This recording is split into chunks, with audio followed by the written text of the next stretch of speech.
with the boys. Don't forget to like, comment, and subscribe. So strap on your seatbelts, cause it's all pedal to the metal from here. And without further ado, your amazing host, Drew, Billy.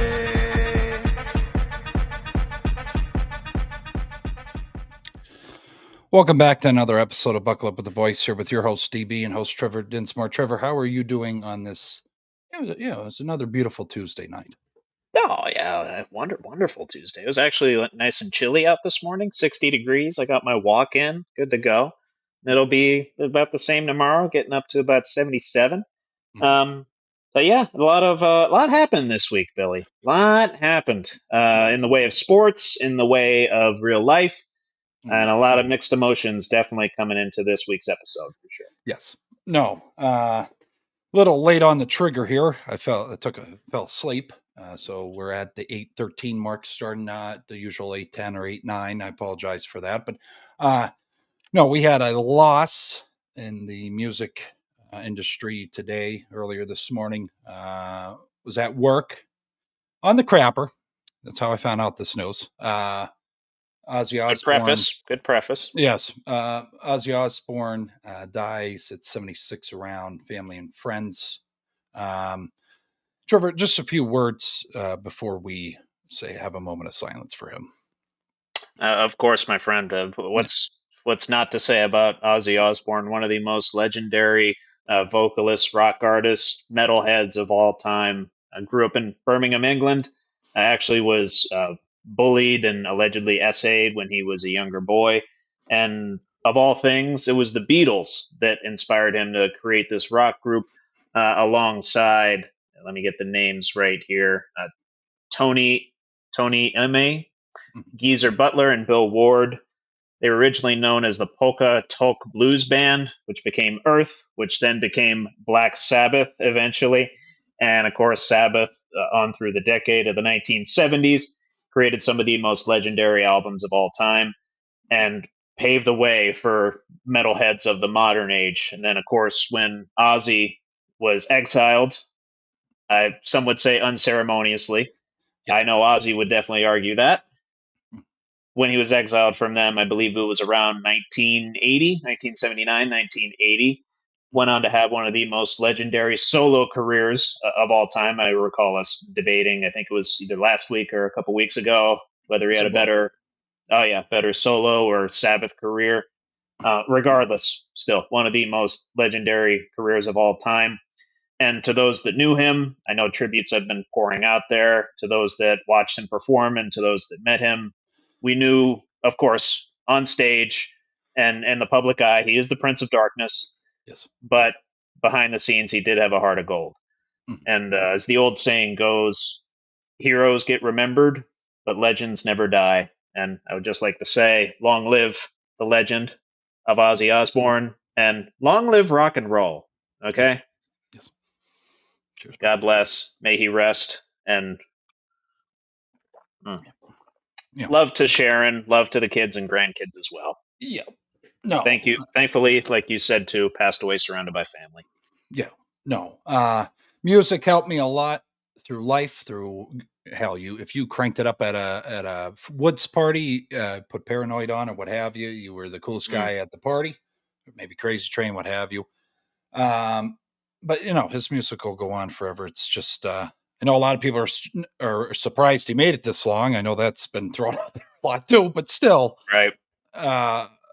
No, his music was impactful, and he gave us a lot of music to listen to. So his legend will never die.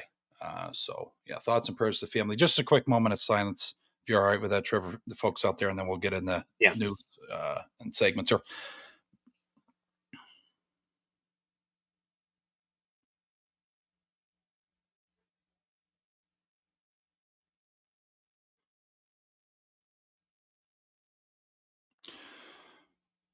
All right, good stuff. All right. Hell of a way to start the show off, but R.I.P. to Ozzy. But anyways, Trey Hendrickson, before I get into the news here, I'm still trying to get over what we just talked about. Stay around for segments of news with Trevor. I'm going to go through some news here later on with debate time with me, and also Be a Man question of the week with Trevor as well. Stay along for that. But Trey Hendrickson's contract situation continues to hover over the opening of Cincinnati Bengals training camp. As the standoff lingers, Bengals owner Mike Brown struck an optimistic tone when asked about Hendrickson on Monday. It's been a long negotiation, and Trey Hendrickson is a fine player. He's a good guy. We want him here. I see that quote, and it's like, okay, you're saying all this good stuff, Mike. Mhm. You got the reins. What are we doing? I know we've been talking about it, but do you think this is a statement that we're looking towards getting Trey back in the Bengals uniform, Trevor? Well, I need to ask you this then, Billy. Did you watch the interview with Mr. Brown? No, I did not. No, I will say the body language. That was a quote from him, correct? Yeah. Yeah, the body language in which he said it, he looked a little bit exasperated about the whole situation. Looked like he wanted to actually just get shit done. Okay. Um, so I don't know. I don't know what exactly the holdup is. It's not as clear as it was with the TJ Watt situation. It was pretty cut and dry with that. It was guaranteed money. It was Right. guaranteed money. We Right. don't know entirely what the situation is with the Trey Hendrickson deal, and that's been going on longer than the TJ Watt thing. Correct. So a lot of uncertainty behind the scenes when it comes to the Bengals front office. I mean, we always think the Steelers and Omar Khan and those guys keep it close to the vest, right? Mhm. Bengals even more so, I would argue, and that's, well, we know the Bengals front office. We know Yeah. how they behave. We know how they treat some of their star players, and they're doing the same thing right now with Trey Hendrickson. Mhm. What's taking so long? I have no idea. I have no idea. But similar to, and I know we'll talk about it here in a minute. Yeah. You better get this done before Micah Parsons' deal gets done. Okay. Otherwise, you're going to have to set the market again, Yeah. because the Steelers had to do that with TJ Watt. Yes. The Browns had to do it with Garrett. You know, Jerry Jones is going to pull out the pocketbook for Micah. Yeah. And I know Micah, dealing with his situation, he's holding in, I guess. He's shown up to camp Yeah. and officially, officially holding in. Mhm. But I don't know. We'll see what comes of the Trey Hendrickson situation. I have much less faith in Mike Brown to pull out his pocketbook than I do Jerry Jones. I'll just say that much. Yeah. And of the guys that are still on the block, and that includes, honestly, Terry McLaurin, I would I'd be most concerned if I were a Bengals fan right now. No. Yeah. And we've been talking about it since, oh God, probably May, 2 months now. At least that, Yeah. yeah. But it's so I thought the deal would be done by now, but it's still not happening. Every time we come on here, I look at news. Trevor looks at news, and it's still Trey Hendrickson's not signed. I'm just shocked by it. But anyways, that's what defensive player of the year gets you, Trevor. Not a contract, I guess. I don't. Yeah, right. Yeah, I don't know. Defensive player of the year candidacy, Surtain won Yeah. it last year, I think. But Yeah. yeah, arguably, I thought it should have been Hendrickson. Yeah. Oh, sorry, sack leader. I apologize. Yeah, Yes, that's what what it it was. is. Yes. Yep. But anyways, just moving forward here, this is a guy we have not talked about in a long time. There will be Mhm. no forced quarterback competition in Tennessee after all. Titans quarterback Will Levis will undergo surgery on his throwing shoulder and miss the entire 2025 season. Ian Rappaport reported on Monday. The team later confirmed the move as well. The surgery is scheduled for July 29th. Trevor, is this a way for him to stay on the roster? I'd be willing to guess that. Yeah. It's fucked up, but I think that's what they're doing. Yeah. Yeah. I mean, who else do they have at quarterback right now other than Cam Ward? That's the big question. Let me look at do another one of these live look-ins at one of the NFL rosters. Give me one moment. Depth chart. Brandon Allen and Tim Boyle. Oh, next. Okay. Yeah. Yeah, shit's not good in Tennessee. Oh, Jesus. Tim Boyle. Tim Boyle. Yeah. But he's he was on the Jets. Yes, yeah, that's how I know of him. Yeah, the Bills smacked the shit out of him after Mike White went down. Oh God. I thought I'd heard that name before, and that was where I heard it. Yeah. But yeah, it's very dicey in Tennessee now. You don't have a backup plan if the Cam Ward thing goes south. Mm-hmm. Um, I mean, Right. at least you had a guy with starting experience behind him, right? And I know the guys behind him technically do, but like, yeah, That's a really big drop off right it's there. it's a much steeper drop off from Cam Ward to Brandon Allen than it is Cam Ward to Will Levis. Yeah. But yeah, wishing Levis a speedy recovery. Oh yeah. I don't like to see anybody go down with an injury like that and miss an entire NFL season. You only get No. so many of those, and kind of sucks. Yeah. Kind of sucks. But And to make the situation a little better, the organization, Titans organization, put out a statement. We support his decision to focus on his long term health. He approached the offseason with professionalism and showed clear growth as a leader. We remain confident in his full recovery. So they're backing him. So yeah, Will, yeah, you're still going to get a check, but we do wish you luck with your rehab and everything with the surgery. hmm This isn't, again, we had a lot of interesting NFL players in trouble with the legal law. Now, this one's even more interesting here compared to last week. Rasheed Rice said in a statement issued by his attorney that he's had a lot of sleepless nights thinking about the damages my actions caused, and I will continue to working with my means to make sure that everyone impacted will be made whole. This comes off of incidents, Trevor, with where the heck is it here? Jesus, where the hell is the incident? Did I not have it listed? I don't think you did. I did not have it listed. Anyway, so it's in regards to him speeding in Texas. Both instances are in him speeding in Texas. So he's going to have to serve a 90-day jail sentence, but he's going to training camp. So I don't know how this is all going to play out. He's got to do jail time, but I don't. Oh yeah. Believe that's within a 5-year probationary period. Okay, so he can choose whenever to. Yeah. Okay. Yeah, he can do it anytime during those 5 years. Yeah, Is my understanding of it. yeah, that whole situation was messed up. I'm like, okay, he got charged with this. This is going on. Mm, Andy Reid said he's going to training camp. I'm like, oh, okay. I totally forgot. yeah. He could do it whenever within a time period, I guess. But no, the whole situation. I hope he learns from his reckless behavior, Trevor, that we saw. hmm Any concerns with him? I guess having more issues down the road. I wish I could say no, Okay. but it's already becoming a habit for him. He's already been in multiple. He's already been in multiple criminal happenings. Yes. Unfortunately, the last one related to it was actually upgraded to a felony, which is why the 5-year probationary period and 30 days of jail time applies. Okay. But I hope so. Yeah. I hope so. I don't obviously I don't know Rasheed Rice personally. I don't know too much about his doings outside of football.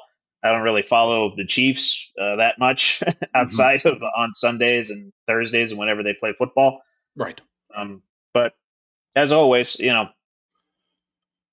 hopes and prayers that this sort of thing doesn't continue. He learns his lesson and he's able to focus on football. And I know he had a season cut short last year, and I just reiterated with the Will Levis situation. You only get so many of these seasons, right? Correct. And he could potentially be missing another part of a season due to something that was within his control, and that was the felonious multi-car crash not too long ago. Could face an NFL suspension for that. Conduct detrimental to the league, Right. sort of language. Right. But no, I hope that's it. Yeah, me too. I hope Yeah. that's it. But He's like a I lot said, of talent. it's already starting to become a pattern. And remind me, where did Rasheed Rice go to school? Wasn't Georgia, was it? No, I don't think it was. Why? Where the hell was it? Yeah, let me Google it. I want to say Louisville, but I don't think it was. SMU. SMU. Okay, Mustangs. Southern Methodist. Mm-hmm. Okay. Yeah. No, I see. Yeah, I was wondering if he went Georgia too. Georgia. Yeah. If it was Georgia, I'd be very concerned. Okay. but Yeah. it was not. No. We're good. Yeah, but no. Hopefully, Chiefs Kingdom can welcome him with opening arms, and he gets that jail sentence done and all that. And he's a hell of a player. I don't think he's good at making good decisions, I guess. But Doesn't seem another like it. No, another Chiefs, its teammate here, another Chiefs guy, defensive end, George Karlaftis, have agreed to a 4-year contract, a $93 million contract extension with $62 million guaranteed. And the extension is worth $22 million per year. Incentives to get to $23.25 million, and that was reported by Ian Rappaport again. Kansas City announced the deal on Monday. Yeah, his stats overall, Trevor, since being drafted, he's recorded 115 tackles, 56 QB hits, 24 and a half sacks, and 24 tackles for loss in 49 regular season games. I feel he was owed this kind of contract with how the market's projecting here. So, yeah, he's worth the deal, you feel? I would argue that. Okay. I would argue that. And we kind of see this pattern of the Chiefs actually paying their defensive players. Chris Jones also got a nice, huge contract, 5 years, $158.75 million. Yep. 95 of that guaranteed, $30 million signing bonus. And we know Chris Jones, he's just a natural disruptor in both the pass and the run game, very versatile on the defensive line for the Chiefs. He was quintessential in their recent Super Bowl runs, as was Karlaftis. Now, Karlaftis, a little bit more injury prone. I believe he missed some time in each of the last couple seasons, if my memory serves me well. But still, for the production that he's put forth, 4 years, $93 million. Yeah, that's fine. That's not like A+ grade type of defensive player, which is what Chris Jones is. I would argue. Yeah. It's more like an A to A- type, with the caveat of potential injury risks factored in. Not too much of that. Well, not in comparison to some of the other contracts we've seen. About 2/3 of that guaranteed. That's somewhat normal. I mean, the Chris Jones deal at $95 million guaranteed, which in terms of a fraction, it's less of a fraction, but obviously more in the way of guaranteed nominal dollars. Yeah. No. And of course we'll get into it, but we saw how much was guaranteed on TJ Watt's deal as well. Yeah. So, but just before we go to TJ's here, the Chiefs always find a way to get deals done. I've never seen an organization. I don't know if it's Hunt doing that or Andy pushing them. I don't know, but they get the shit done. There's no fucking around. So I know people out there hate them, but they know what they're doing. Right. So, I mean, they get their guys signed. They get their guys signed early. Yeah. Yeah. Damn near lost my beer there. Oh, you're. Nah, we're good. Yeah. I literally saw it. It was chilling right here by my laptop, and I saw it just moving. Oh. It was sliding on the water, the condensation that was underneath it. Oh, gotcha. But yeah, that's what the Chiefs do. That's what they did with Mahomes. They set the market with Mahomes, and thus set the market in a way with Karlaftis, but more so with Chris Jones. Yeah. Yeah, but just moving over here, TJ Watt's standoff with the Pittsburgh Steelers is over. Thank God, finally. The 4-time All-Pro edge rushers 2021 Defensive Player of the Year has agreed to a 3-year, $123 million extension with the Pittsburgh Steelers. That makes him the highest paid non-quarterback in the league. And also, the deal sneaks past Myles Garrett's record-setting 4-year, $160 million deal agreed upon in March, and resets the pass rusher market for the third time in 2025. Feelings on this, Trevor? We've been talking a while on TJ, the standoff here. We finally get a deal done. He's important to the Steelers. I don't think we can win without him. Feelings on this? What? Oh, my heart's sake. I thought there was What? What? I can't hear you. Oh, okay. What? Oh, what? What? What? What? What? Yeah. What? What?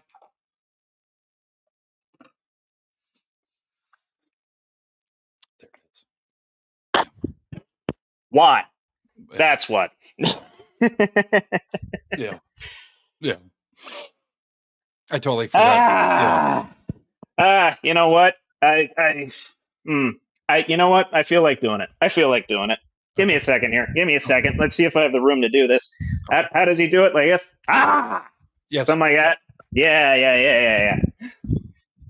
Fuck yeah. That's how I felt when this deal got done, my friend. Yep. That's how I felt. And honestly, I love the deal. I love the deal too. He gets his average annual value, $41 million, 3 years, 128, 108 of that guaranteed. And it's not too long of a deal. It really isn't. It takes him into his his age 33 season. Yep. Mm-hmm. And so then we'll kind of evaluate where he's progressed, because we did see some regression last year. No sacks in his last, I believe it was 5 combined games, yes. Regular season and playoffs. Mm-hmm. So the production is going to have to be there. It's going to have to be the equivalent of a market-setting contract. Yes. But at the same time, he's still averaging 13.5 sacks per season, mm-hmm. which is, pretty damn good. Multiple times sack leader, defensive player of the year. He's worth it. Yep. He's worth it. And I always go back to the split record with TJ Watt, record without TJ Watt. We've won 1 game since he's been drafted where he has not played. Correct. That was against Tom Brady and the Tampa Bay Buccaneers. Kenny Pickett. Somehow. I don't know how. Yeah, Kenny Pickett, Super Bowl champion, by the way. Kenny Pickett. Yeah. Sidebar, did you see those rings? Yeah. Massive. Yeah. Had wings on them and shit. Yeah. God, a little over the top. But we're done. I think we're done with this offseason finally. I think.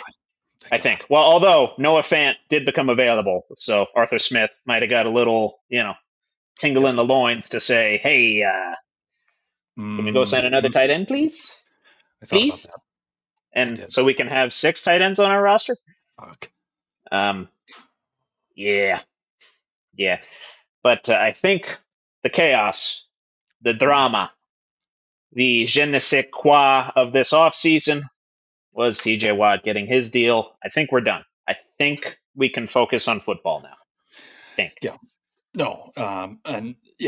Getting the deal done, I think it had everybody uneasy in Steeler Nation, down there in Pittsburgh, Yinzerland.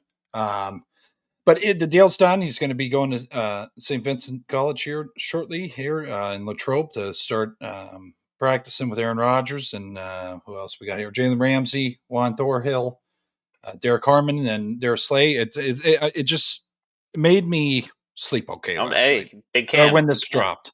And Big Cam. Big Cam's down there. Gotta love Big Cam. Mm-hmm. Herbrig. Mm-hmm. It's just Highsmith, everybody. It's going to be all right. JPJ, everything's going to be fucking okay. We're good. I figured a deal would get done. Yeah, was I worried? Oh, absolutely, I was worried. I was worried along with every other Steeler fan, I would imagine. Mm-hmm. Those thoughts creep in of, what if we don't get it? What if we don't get a deal done? What if we trade him? What if this happens? What if that happens? Mm-hmm. But it was put into perspective with me today. I was watching Rich Eisen's kind of take on this. Mm-hmm. Once we went all in on Aaron Rodgers, which I would argue we figured that out before the draft, that we wanted him. Once Stafford said no, once Darnold said no, we go in on Rodgers. We were going to go in on TJ Watt. It was only just a matter of time. We had to get all of these other moves done first, just due to timing or what have you. But TJ Watt's still in a Steeler uniform. Yes, it's a good day. We'll be good. It's good. We'll be good. Day. Yep. Mm-hmm. Mm-hmm. But moving over here, although I do pity him in that he's never gonna have his brother pay for his dinners anymore. I did see that. That was funny. Yeah, the career earnings. I think he has more earnings on this deal than JJ did in his career. Yeah. Or it was pretty close than nominal numbers. Yeah. No, that's funny shit. I saw a post that I'm not paid for dinners anymore. But no, Trevor alluded to Super Bowl champions received their rings. The Eagles gathered on Friday night for their ring ceremony, officially adding a little jewelry to the celebration of Philadelphia's 42-22 Super Bowl victory over the Chiefs. Head coach Nick Sirianni, Super Bowl MVP Jalen Hurts, cornerback Cooper DeJean with a custom-made suit in tribute to his pick 6 in the big game, and many more were on hand to celebrate. Trevor alluded to look, you got to look these rings up. They're fucking cool. I do not like the Eagles. I'm going to say that right now, but the rings are very cool. like he said, the wings on the side built off of the ring. It's pretty badass. But feelings on how the ring looks, I think you already kind of stated what you feel about it. But what do you think about that? Yeah. I mean, excuse my little jig right there. I was thinking of the Cooper DeJean dub of what's the Billie Jean? Yeah, Cooper DeJean Oh, is yeah. not us. You know, Yeah. Yeah. y'all want some white cornerback? You got some. Oh, played You lights got out. some. Revolutionary. Yep. Revolutionary to the position. I Yes. will say.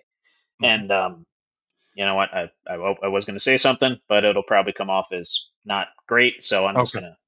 just gonna let it lie Yes. as it is. Yes. But yes, the Eagles championship Super Bowl rings. Hmm. Overdone. They are overdone. Overdone. Mhm. Those Super Bowl rings are starting to get very, very loud. And I Yes. don't necessarily love that. I miss kind of the days where you could see the guys and they'd be wearing every one of their Super Bowl rings on their fingers.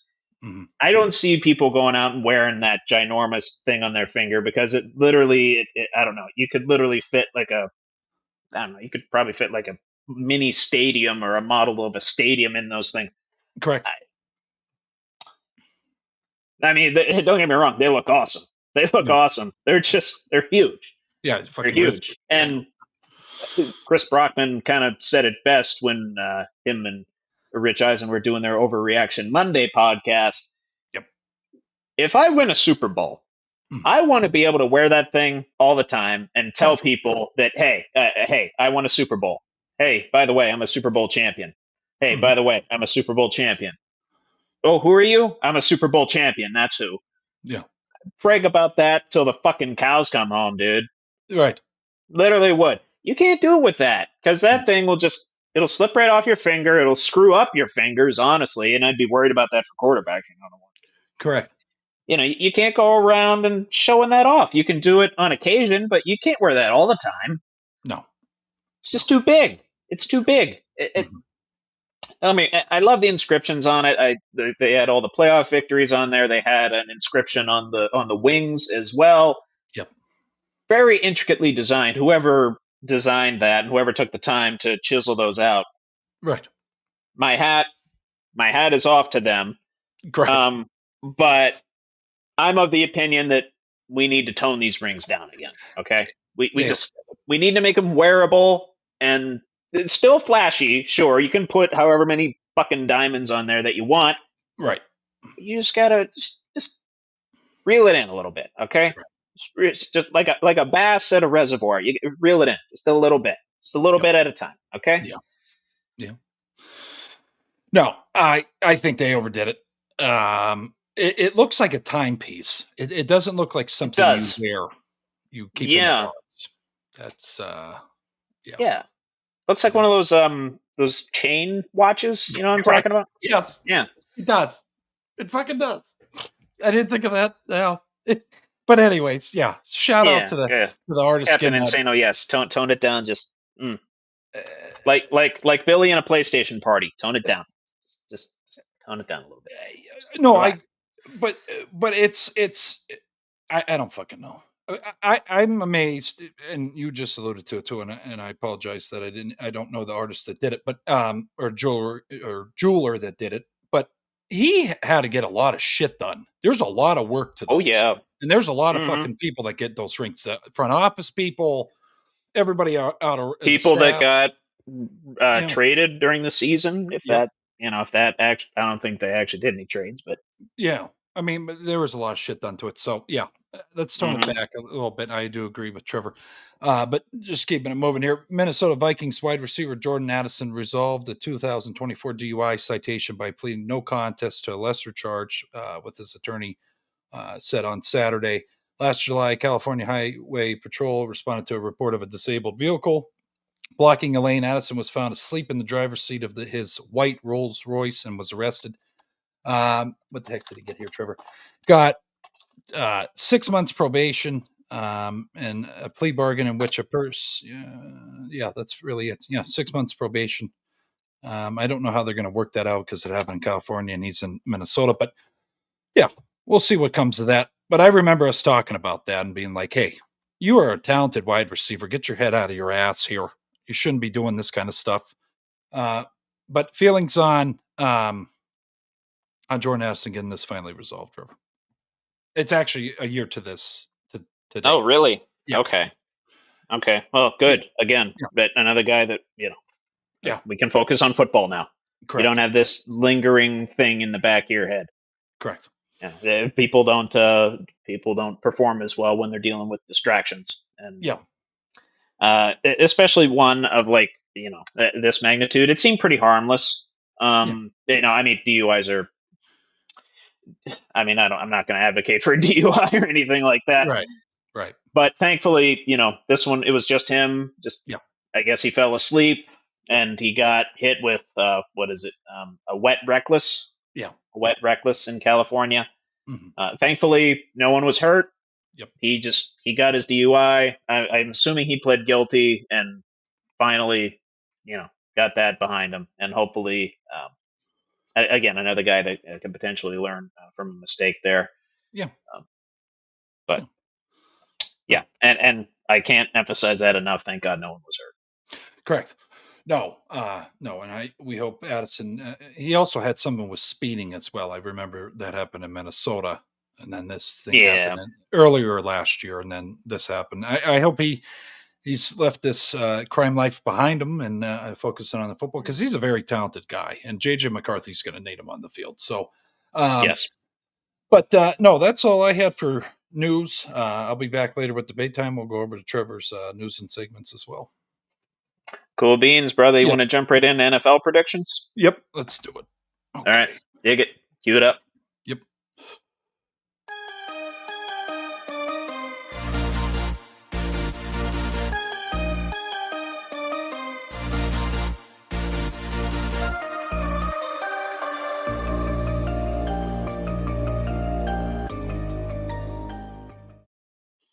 This week's edition of NFL predictions for the NFL 2025-2026 season schedule with Trevor Dinsmore. How you doing? You did good. Yeah, no. I'm trying to make sure I got these schedules. Yeah, no, you got it. Oh, I got you. You were looking down. I was trying to trying to wave you down and get your attention. No, I had to make sure my sound was off too because motherfuckers keep calling me during this shit. But anyways, here we go. They know you have a podcast. There is such a thing as do not disturb. I'm going to start setting that for like 2 hours. You should. From 8 to 10. You don't have a smart watch, do you? No. You don't have a smart watch? You could set it on that. I'm thinking about getting an Apple Watch. I'm thinking about it. Yeah. Oh, you Apple guy. No, just so it goes with the iPhone. That's the only reason. No, I mean you're an Apple phone guy. Yeah. Was that Apple? Okay. Yeah. Okay. I know they're tracking me. I know it. Yeah. Cook, I know you're watching me. They're tracking my Android. It's fine. That's why I don't listen to podcasts in the shower anymore because I know you fuckers are watching me. But anyways. Little too much information there. I thought the Aussie news on the crapper was a little bit too much. That was going to whole new lengths with the TMI tonight there, Billy. But that's all right. Yeah. We're here for it. And we're here for NFL season predictions for July 22nd, the year of our Lord 2025. And this week we are covering the Bears, Packers, and Vikings, venturing to the NFC North, which promises to be a very action-packed division, as it was last year. A lot of continuity within this division and a lot of improvement, I would say, with pretty much all the teams. I know the Bears beefed up their offensive line quite a bit. Ryan Poles getting out there, getting after it. Yep. And getting after it on, honestly, both sets of lines, surrounding Caleb Williams with some good weapons as well. The Packers continuing their good draft, obviously drafting Matthew Golden, first wide receiver they've drafted in the first round in I don't know how long. And, of course, Vikings, looking forward to a new season with a new man under center, J.J. McCarthy, but still having similar weapons, obviously Hawk, Jefferson, and Addison that they had last year. So going to be very exciting for all three of these teams. Yes. And I'm honestly looking forward to seeing who you want to roll with first here. Let's do the Vikings. You want to do the Vikings 1st? Mhm. Oh, okay. That surprise Yeah. pick right there. Yes. At least from my perspective of it. Yeah. But yeah, so Minnesota Vikings, and I will say we talked. I think it was last week about what quarterback or what coach is under the most pressure. Mm-hmm. I would argue Kevin O'Connell is up there a decent bit. See if he can prove he is the quarterback guru that he was last year with Sam Darnold. Correct. Could have it just been a case of a fresh start given Sam Darnold a boost, or could it be actually that KOC is one of the best head coaches in the NFL? And I would argue the latter is more of the case. Mm-hmm. But we'll see if that's proven with the likes of JJ McCarthy under center. And starting out with the Vikings here, they're going to go to Chicago week 1 and go back home to Atlanta, then versus Cincinnati. Touching real quick on their primetime games. They have a lot of them. Including back-to-back international games, weeks 4 and 5. Yep. They go week 1 at Chicago. That's on a Monday night. Week 2 versus Atlanta. That's on a Sunday night. Weeks 4 and 5 versus Pittsburgh and Cleveland, respectively. Those are in Dublin and London. Week 8 at the Chargers on a Thursday. Week 15 at Dallas on a Sunday. So literally 4 of their first 5 weeks. Yep. Starting out hot. Starting out with the prime time and starting out with the international games, leading up to their bye week in week 6. But anyway, back to weeks 1 through 3 at Chicago versus Atlanta versus Cincinnati. Gonna go 1 and 2. I know. Richard.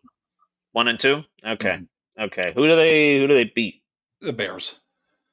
Bears. Okay. Ooh, early season Cincinnati. Okay. Yes. Yes. Right. I don't think know they finally overcome that bullshit. I just like them in this matchup. I don't now. Also, Hendrickson signing that's barring this, but sure. Also, yeah. Still a lot up in the air with that. Yeah. Captain Sano 201. Hell yeah. Yeah. You guys follow along too in the comments. We love that shit. Yeah.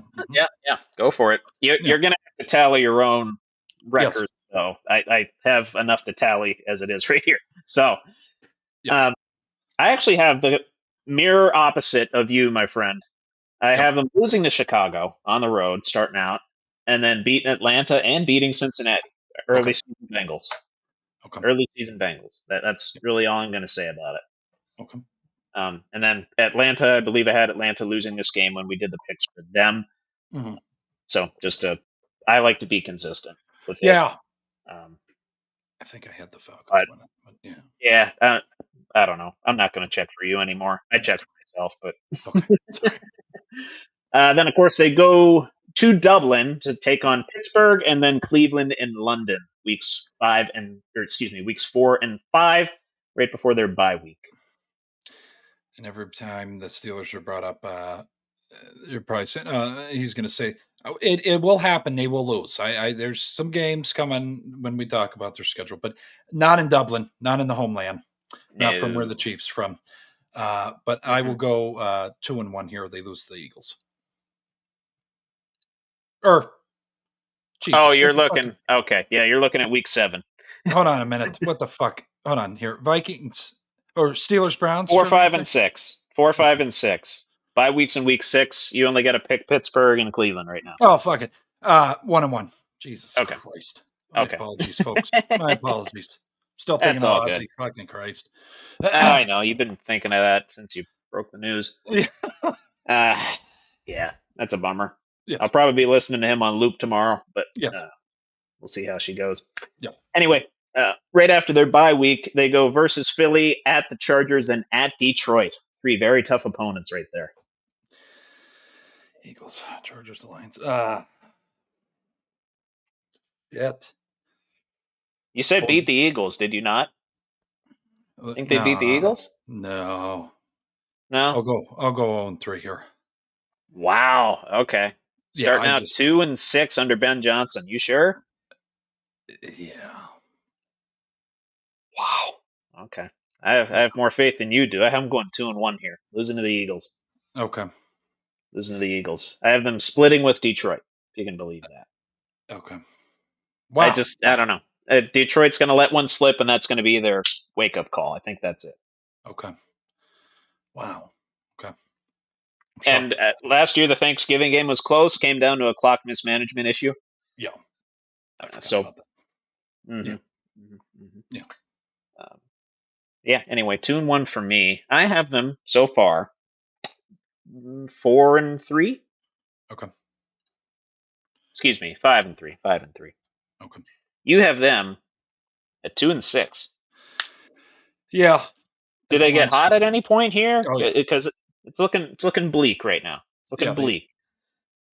You're going to be shocked by this, but yeah, the next. Yeah. Oh, and I don't know why I said Ben Johnson. That's Chicago, but. Oh, I didn't even catch that. No, you're right. Yeah. Kevin O'Connell. Excuse me. Yeah. Caught myself. No. Then weeks 10 through 12 versus Baltimore versus Chicago at Green Bay. Here you go, Skull. I'm giving you a gift. 3-0 here. Give you a gift. Beating Baltimore too. Fuck it. All right, 2-6. Beating Baltimore. Yep. I like it.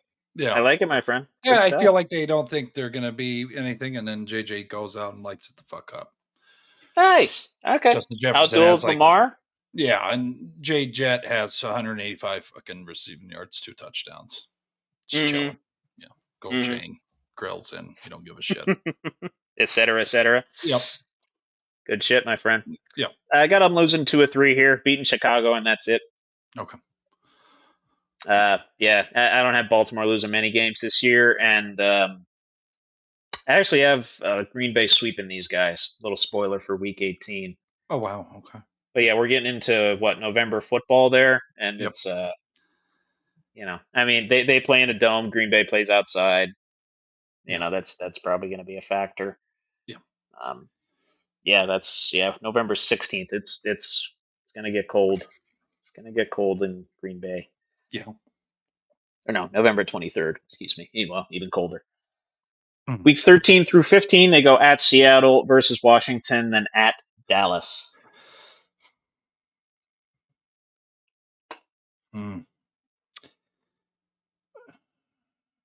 Let's go 2-1.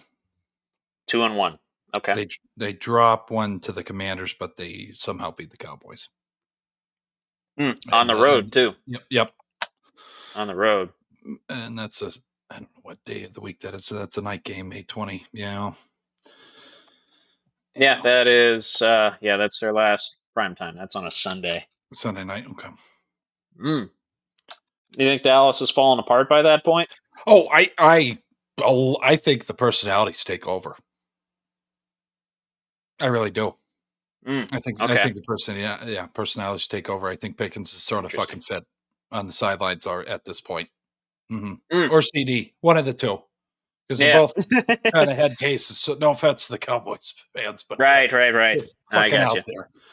They're both divas. I got you. So okay, so you got them improving here. That's good. That's good. I'm going 3-0. I'm going 3-0. Beating Seattle and Dallas on the road, and beating the Commanders as well. I like that exciting young matchup of quarterbacks. Technically both in their second year. JJ McCarthy, it'll be his first full year. Yep. But like Detroit, I think Washington is a team that they did have a lot of luck last year. They were a very good team, don't get me wrong. But this is a bounce that potentially doesn't go their way in a one-score game. I think it goes Minnesota's way, and somehow they pull it out of there. At Seattle, Minnesota, that's going to be a competitive game. I'll say KOC/Sam Darnold revenge angle, if you want to take that. And then at Dallas, like you said, I think they're falling apart by that point in the season. Full-on panic mode, and Dallas fans are crying onto each other's shoulders with their purses. Schottenheimer shin yourself, so it'll be good. I mean, I'll enjoy it. Normally, I like the rising arc of the Cowboys, only to get blown out in the playoffs. But I'll take 2 years in a row of sucking. That's fine. Then last 3 weeks of the season, they go at New York Giants versus Detroit versus Green Bay. They come back to earth here, 1-2, beat the Giants. Okay. Yep. I don't know if you have the Giants winning a game yet this season. No, it's going to be rough for them. It is going to be very rough, I feel like. Yes. But yeah, same thing. Beating the Giants, losing to Detroit, losing to Green Bay. They're not going to beat Detroit twice. No. Sorry, I just don't think that's going to happen. And then Green Bay coming to their territory. Green Bay is going to be on a tear, I think. By that point, Jordan Love's going to find his stride. They're going to be cruising into the playoffs and Yeah.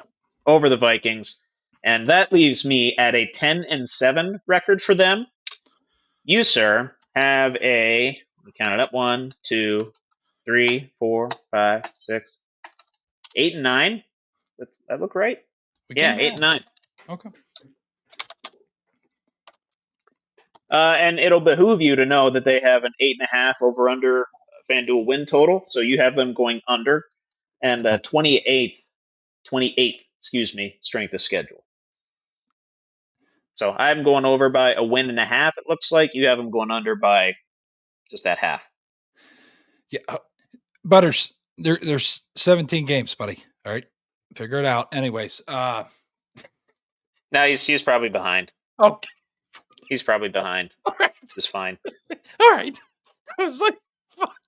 But anyways, no, okay. I think, yeah, it's going to be a serviceable year. It's not going to be anything special, Trevor. JJ coming off injury, getting, back acclimated at the, in the quarterback position and sure. Darnold. That's a hell of an act to follow, though. Darnold sacked last year. Holy shit. Good luck to you. Good luck to you out there, JJ. Yeah, I believe, too, that Flores is still with the Vikings, the DC. Oh, okay. Yeah, so just take that into consideration as well. Yeah. They had one of the better defenses in... Trevor. What? I saw it. It's fine. We love you, buddy. We're good to go, my friend. We're good. So yeah, I have a hard time believing that the Vikings are going to fall below 500 this season. Okay, that's just me. Okay, that's just me. You're more worried about the JJ McCarthy. I am. Yeah, and I will say this too: Minnesota's definitely a candidate for a boom or bust season this year. Yeah, like it could be middling, like I have it, and like you have it. We both kind of have it middling, but they could win 14 again. Correct. They could win 5, Yep. Depends on the quarterback. Depends on the quarterback what the quote unquote rookie is able to do. Mm-hmm. But venturing into other parts of the NFC North, do we want to do the Packers or Bears next? Let's do Packers. Packers. Close out with finale with the Bears. I like it. Mm-hmm. I like the thought process, Billy. Yes. I was a little surprised with the Vikings first overall. I thought you were going to go Bears. Yeah. But yeah, anyway, scrolling to Green Bay. Like I said, big thing for them, adding Matthew Golden, another receiving weapon in that seemingly endless supply of receivers that Jordan Love has to throw to. Yep. Primetime games include for them Week 2 versus Washington on Thursday, Week 4 at Dallas on a Sunday, Week 8 at Pittsburgh on a Sunday, Week 10 versus Philadelphia on a Monday. So decently tough primetime opponents there, I would say. But that's what they want. This is what you get when you play well. You get a tough schedule, and their bye weeks in Week 5. A couple early bye weeks so far in the NFC North, as we've discussed. Weeks 1 through 3, though, versus Detroit, Washington, and then at Cleveland. Yeah. Let's go 2-1 here, Trevor. 2-1? Okay.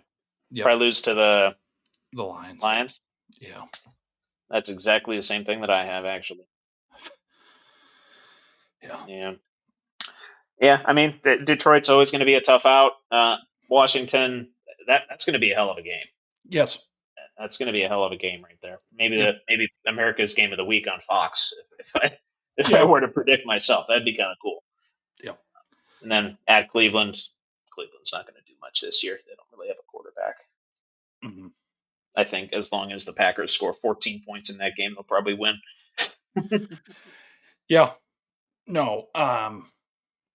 Yeah, I'm just picturing Dan Campbell just fucking chewing on some Kobe, just fucking gritting the teeth. Mm-hmm. Every time we say somebody that's facing the Lions, I'm just picturing that guy I need a maximum effort. I love you guys. I fucking love you guys. You know, it's like, Yeah, he's fuck, good. man. I love him. He's good. God damn it. I love him to death.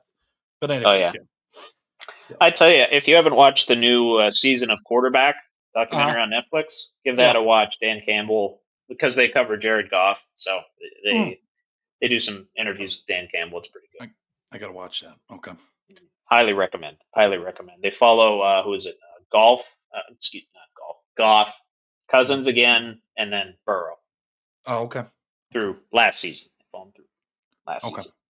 Okay. So, pretty eventful stuff. Pretty Yeah. eventful. Then anyway, moving on with Green Bay's schedule, they go at Dallas, then their bye week, then versus Cincinnati. I'll go 1-1 here. For some reason I see them lose to the Cowboys. Oh, beating Cincinnati though. I do. Mm-hmm. Interesting. That's an interesting. Very. Yeah. Very. I have the same record, but flipped. Okay. Flipped the games. Beat Dallas, lose to Cincy. Okay. I don't know. I think the Bengals have kind of hit their stride by that point, which I know Green Bay coming off a bye in that game. Yeah. Could be a little bit dicey for the Bengals, especially on the defensive side of the ball if, the Trey Hendrickson thing doesn't work out. Yeah. But yeah, I'll have Cincinnati winning that game for now. Yeah. Week 7, 8, and 9, road trip to Arizona, then to Pittsburgh. That's that Sunday nighter, and versus Carolina. 2-1. I Okay. don't see Rodgers fucking losing the old pack. No. Nuh-uh. No. Nuh-uh. And if he does win that game, I believe he will have beaten every single team in the NFL. Correct. I don't know how many quarterbacks offhand that have done that, but I know it's few and far between. Yep. Yeah. So that'd be kind of a little, nice little tap on the back on Sunday night. And plus, it's a home game for the Steelers on a Sunday night. We usually don't lose those. No. We did against Dallas last season, but fuck, we normally don't lose those. Tough. Yeah. Pain. Turpin. Yes. Shit. Mm-hmm. Yeah. Oh, literally, that's a trigger for you, Turpin, and it's like a needle in your side or your arm or whatever. Then he ends up getting arrested with a 9 mil, but I think everything it came full circle. It's a circle. Yeah. Anyways, it's a circle. Don't worry, we'll get to Mr. Sandler here in a little while. Yes. But continuing onward, and I actually have the same exact thing. Okay. So we're in lockstep as far as the record goes. Just flip-flop the Dallas and Cincinnati games. Then they go versus Philadelphia at the Giants versus Minnesota. Oh. I believe you had Minnesota winning that game. Winning this one. Was a loss. Mm-hmm. 2-1 here, Trevor? 2-1, only loss being Minnesota? Yep. I see them Philly. somehow. I'm seeing it. I don't know why. I like it, though. No, I like it. It's fucking cold. I know that. Yeah. I think we're getting into, I'd say, early November territory right there. Let me look officially. And November 10th. November 10th. So second week in November. Yep. Yeah, I like it. Well, Philadelphia's used to playing in the cold. They play outdoors, too. Yeah. I mean, I know Lambeau's a different beast. Oh, frozen tundra, buddy. I got you, though. I got you. Actually, I'm going 3-0 here. Okay. 3-0. Going on a nice little string of 4 consecutive victories. Yeah, like you said, somehow beating Philadelphia. Giants aren't up to snuff. And as I mentioned with the Minnesota picks, I have Green Bay sweeping them. Okay. Just a quarterback coaching experience thing there, because as good as KOC and JJ McCarthy might be, I know Love and LaFleur have the experience. Correct. I will give the nod to them for both of their games. Moving on to weeks 13 through 15, you go at Detroit versus Chicago, then at Denver. Ooh. Do I want the Lions to beat them 2 times? Probably not. Split. Sorry, I don't want to sway you, but no, I'd say they split. They beat the Bears. Oh, Broncos. Oh, this is an interesting stretch here. Actually, you did have the Lions winning the Week 1 game, so if you want the split, you can have it. Yeah, we'll go. I don't know why I'm feeling this way. We'll go 2-1. Okay, lose to who? The Lions. Okay. Sorry. Yeah, no. They lose to the Broncos. Jesus, fuck. Broncos. Yes. Okay. Yeah. Okay. Because I remember picking them over Green Bay. I believe. Interesting. Yes. Yeah. I mean, going to Mile High in December. Yeah. Yeah, that's going to be fun. And plus, Denver has those lockdown corners, so yeah, I could definitely see that happening. Mm-hmm. Then wrapping it up, or no, excuse me, I have to do mine. Losing to Detroit, beating Chicago and Denver. So 2-1. Again, I think we're one game apart in the record, but 2-1 in that stretch, just a different formulation than what you have. Okay. We'll go weeks 16, 17, and 18 at Chicago versus Baltimore, then at Minnesota. And I already marked the Minnesota game as a win since you have it as a loss. Okay. For the Vikings. Let's go 2-1 here. 2-1. Probably lose to Baltimore, you think? Yeah. No, sorry, they're Bears fans, but yeah, Redbirds. No. Nah, yeah, it's gonna be tough. It's gonna be tough to beat Baltimore. Although I will give them the caveat of it will be cold and Lamar Jackson's gonna have to come to Lambeau. But they play in Baltimore too, so they're used to the cold weather. Big theme of cold weather when it comes to the NFC North. It's important. I mean that later in the season, man, that is an element. I agree. Buffalo. I agree. You think of Buffalo, Pittsburgh, right? Kansas City. I mean, it was fucking cold as shit there last year. I remember that. It's a part of it. It definitely plays a role. Mm-hmm. I agree. I agree. What do I got here? Oh, actually, losing to Chicago, and then I guess I factored in the cold weather element, beating Baltimore and beating Minnesota. Good shit. Yeah. Good shit. Which brings me to a final tally of 12-5. Okay. And then you, sir, have them at 11-6. 11-6. Look at that. All right. Beautiful. Yeah, I like it. Yeah, we're both high on the pack this year. Go pack, go, as they say. Yes. Over under on FanDuel's 9.5, 23rd ranked in the strength of schedule. Okay. So a decently tough schedule, but you see Jordan Love up to the challenge. Perhaps cleans up the turnovers, throws a few more touchdowns, maybe a few to Matthew Golden. Yeah. Think so? Yeah. And I like it. And the amount of weapons they have. They got Dobbs, Jane Reed, Kraft, I think, still there. Yeah, Christian Watson. Tyler Kraft is the tight end who actually had a pretty decent season last year. And then Matthew Golden, of course. And you got fucking Josh Jacobs in the backfield. I mean. Yes. Yep. I was just going to bring him up. It's stupid. On top of the coaching prowess of Mr. LaFleur. Yeah. Him and I'll say this. I know we didn't even talk about him, but I put LaFleur and McVay. They're kind of. Oh, yeah. Yeah. When I they're from that Washington coaching tree. Yeah. Like everybody under that tree, like they sucked Washington sucked when they were, assistants and coordinators and position coaches and whatever. But now that they're head coaches, like the team sucked. I don't think they sucked, but they are really good. Now, it's like, even the game tactics. So it's up there with Belichick. They managed to do some interesting shit. And people are like, why the fuck? Oh, okay. I see what. Manipulating the rules a little bit. Mm-hmm. They're very good. Love to see it. Yes. Love to see it. Yes. But yeah, that then, if you're ready, leaves us with the Chicago Bears. Hell yeah. And the favorite team of one of my favorite WWE superstars, Mr. Seth freaking Rollins, who guest hosted on the Rich Eisen show this past week. Rich was on a nice little vacation with his family. Seth Rollins, among others, stepped in. And on the day he was there, he picked the Bears, I believe, to go either 13-4 or 14-3. Somewhere in that neighborhood. Something kind of nuts and crazy, I think. A little out there.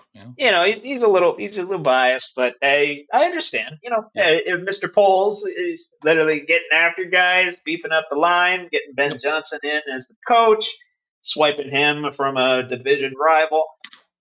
Seems to be some hope for the Bears this year.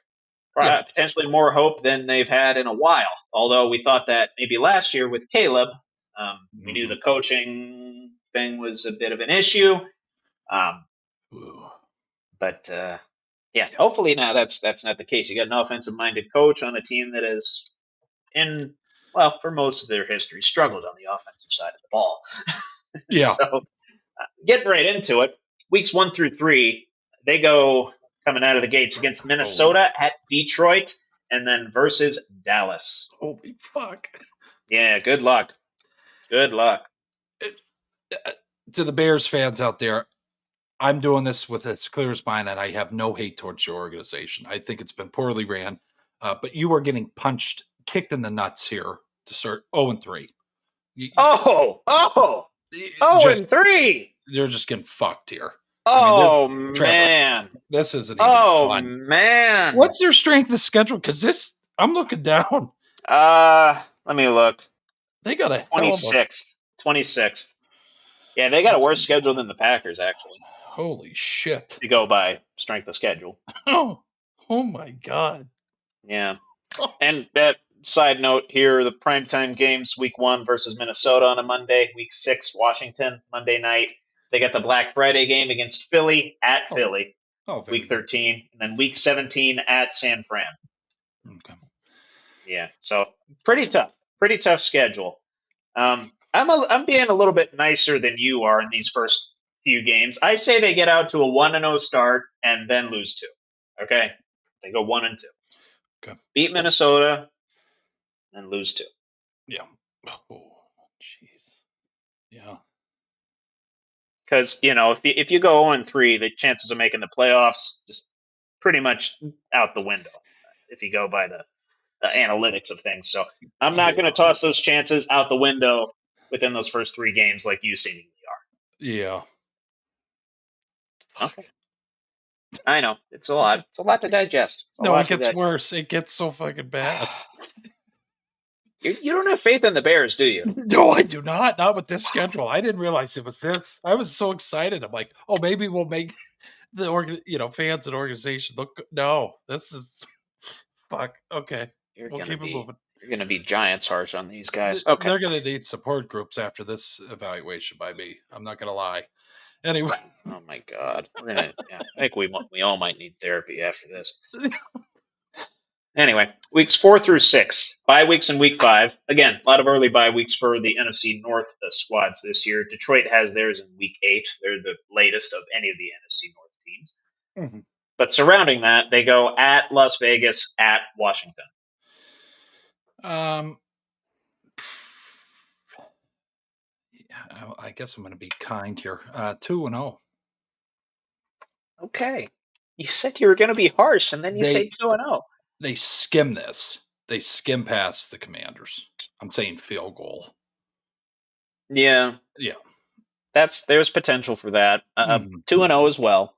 Okay. Somehow beating the Commanders off the bye week on the road in a primetime game. I think this is where people definitively say, okay, yes, I have faith in the Bears now. They might actually do something with this season. Mm-hmm. I think that's what they say now. I have them at 3-2 though. You have them at 2-3. A little bit of a different story. Yeah. 3-2 versus 2-3. Mm-hmm. Going week 7 through 9 versus New Orleans, at Baltimore, at Cincinnati. You got to have them beating the Saints, right? Yeah, 1-2. Just looking on paper here, I don't see how it can go that way. I'll go 1-2. Okay. I have the same thing. Yeah. Same thing. Losing to the AFC North teams. This is where Cincinnati's, heating up. Yep. Joe Burrow and. Yeah.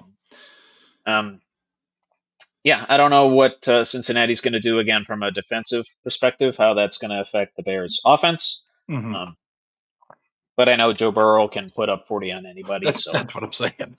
Yeah, no, I'll give the nod to Cincinnati, and then of course Baltimore. Baltimore has just too much pedigree, too much talent. Yep. Too much depth, too much, a lot of things. Correct. But continuing on, versus the Giants at Minnesota, and then versus Pittsburgh. I believe you had Minnesota. Let's see where you had Minnesota. You had Minnesota winning this game. Okay. 1-2 again.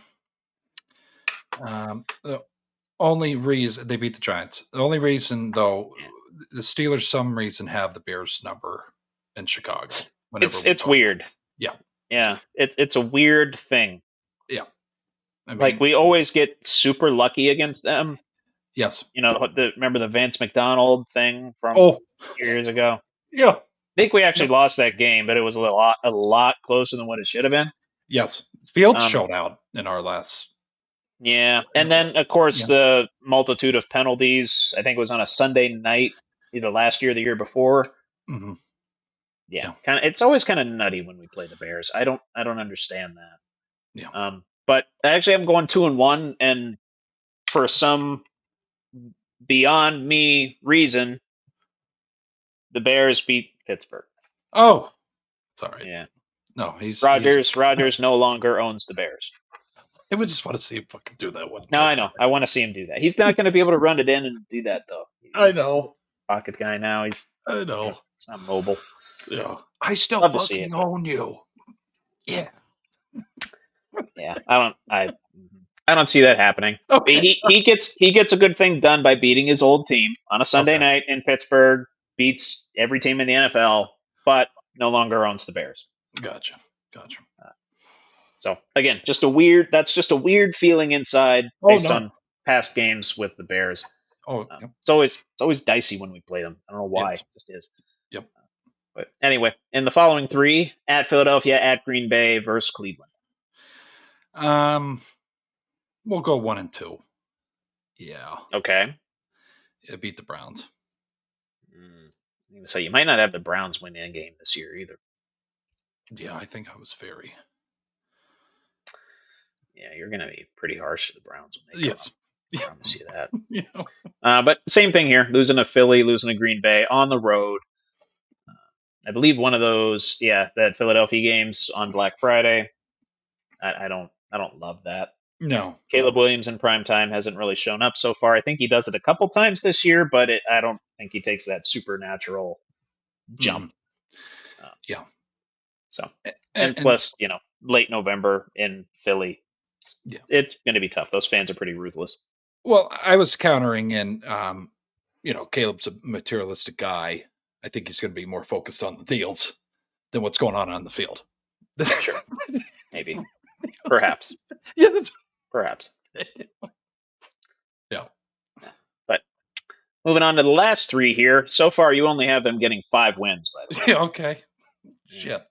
Being pretty rough on them. Which, I mean, that's all they had last year. So, I guess. Oh, this is fucking end. So if you have them winning one of these games, it's an improvement. Oh. But good luck with Green Bay at San Fran versus Detroit. What a fucking back half of a season here. Yeah. That's going to be rough. I'm sorry. 0-3. Holy shit. Trevor, I don't see it here. No. Wow. No. Wow. And I'll put that bet in now. Say 5 wins. Yeah. This is tough. I was actually Ben Johnson, man. Ben, you don't have any faith in him? It's not that. I think it's Caleb. I think this year we're going to see, okay, maybe he's not the guy. Maybe last year you said the line. You say the line was the issue. He's getting hit too much. Yeah, he got fucked up every time I watched. Sacked most in the NFL, yes. Yeah. But I just think we're going to see, okay, no, it's a Reed thing. He's just not seeing the field. That's what I think. I might be wrong on that. I'm not being harsh on him because of my comments I've said in the past. I want him to succeed. You said many. Yeah, I think Ben is going to say, "Hey, fuck this. We gotta look at something else here." I think that's the breaking point. I don't even know who the hell that would continue the trend of sophomore campaign for a Chicago quarterback, and they struggle under a new system. Yeah, continue that trend. Yeah. I'm just looking up their backup quarterbacks just for shits. Hold on here. That Tyson Bagent. Oh, okay. He actually Yeah. started a Thursday night game last year, I think. Okay, he's still there. Okay. Yeah. In case Keenum. Okay. Well, Mm, he's serviceable. Old Case Keenum, but yeah. Yeah, he's serviceable. But yeah. Fair enough. But anyway, I have him actually going 2-1 in this stretch and finishing out the season 9-8. I have them at Oh, a winning shit. record. I have everybody in the NFC North with a winning record. No shit. Okay. Spoiler for Detroit. Yes, I have Detroit at a winning record. They're going to dominate. They're going to be very good. Yeah. And I actually had them rate about at their over under, which is 8.5. 8.5. Really? You have them. Oh yeah. You have them 3.5 under. A surprise in the opposite direction. I'm worried about their defense too. For the life of me, I can't name a guy on there. I can look up their roster. Yeah. I don't want to stay too long on it, but I'm stumbling here on a defensive player on their team. Yeah. Give me a second. I feel like I'm driving the knife into the wound even worse here. I'm just. You definitely are. I don't mean you definitely are. Oh, you'll know Montez Sweat. Oh, okay. He's still okay. Yep, he was on the Eagles. Yeah. Okay. Yep. Grady Jarrett might sound familiar. Tremaine Edmonds. Bills. Tyreek Stevenson. Okay. Well, I think Stevenson's that guy that was playing to the crowd during that Washington Hail Mary. Oh, really good pickup there, guys. Real good. Anyway, yeah. Tremaine, he's a freak. I will say that. I remember him on the Bills. Ball hawk over the middle. What? He's like 6'7", Trevor? He's tall as shit. Yeah, like 6'4", 6'5". Yeah, he's tall as shit. Tall for a linebacker, yeah. Yeah. 6'5". Okay, he can move like a motherfucker too. Okay. All right, now I know somebody on there. I don't know why Sweat left the Eagles to go to the Bears, but that's fine. Anyway, it's sad. Yeah, that's what it is. That's what it is. Yeah. He has a ring. Okay. He was on there last season. Oh wait, no, not Sweat. I was thinking of somebody else. No, this guy was actually in Washington a couple years ago. I bet. Oh, okay. I don't know who I was thinking of. Oh, okay. Josh Sweat. Josh. Yes. Okay, I got them confused too. My apologies. Yep. Mm-hmm. Yep. Okay. Yeah. But yeah, no, I hope I'm wrong, Bears fans. I hope I'm wrong. I have no ill will to your organization. It has been an interesting 20 years of fandom to watch that organization. Just say that. Josh Sweat, by the way, on the Cardinals now. Cardinals. What the fuck? Okay. Yeah, I know. A lot of shit happened this offseason, dude. Yeah. Went to a different bird. That's okay. And not the premier bird, but you went to a beautiful bird. It's okay. He went to a bird. He's got the ring. He's fine. Got the ring. He can retire happy. Yeah. He's good. Yeah. Okay. So this week's edition of NFL season predictions with your hosts, Buckle Up with the Boys, ends with Drew shitting in the Bears' mouths, apparently. They ask, does a bear shit in the woods? They should be asking, does Billy shit in a bear's mouth? Because that's what happened here tonight. Yeah. No, and I do this on purpose. I do not. He says the teams, and I got to ask him right before. This is raw. I do not look at the schedules at all. So when you saw these, I was like, you should. You have the schedule. I know. I just want to give it raw to the people. I get it, but you could do a little homework. Yeah. Well, judging by the grades that you got at Bonnie and ECC, homework wasn't your strong suit. I do not study. No. No. I was the speaker of the class instead of doing the work. But anyways, you want to go over to what's more likely? Yes, please. Okay. All right. Yes, please. Let's get some good vibes going here. Okay. All right. Good God, man. 5-12.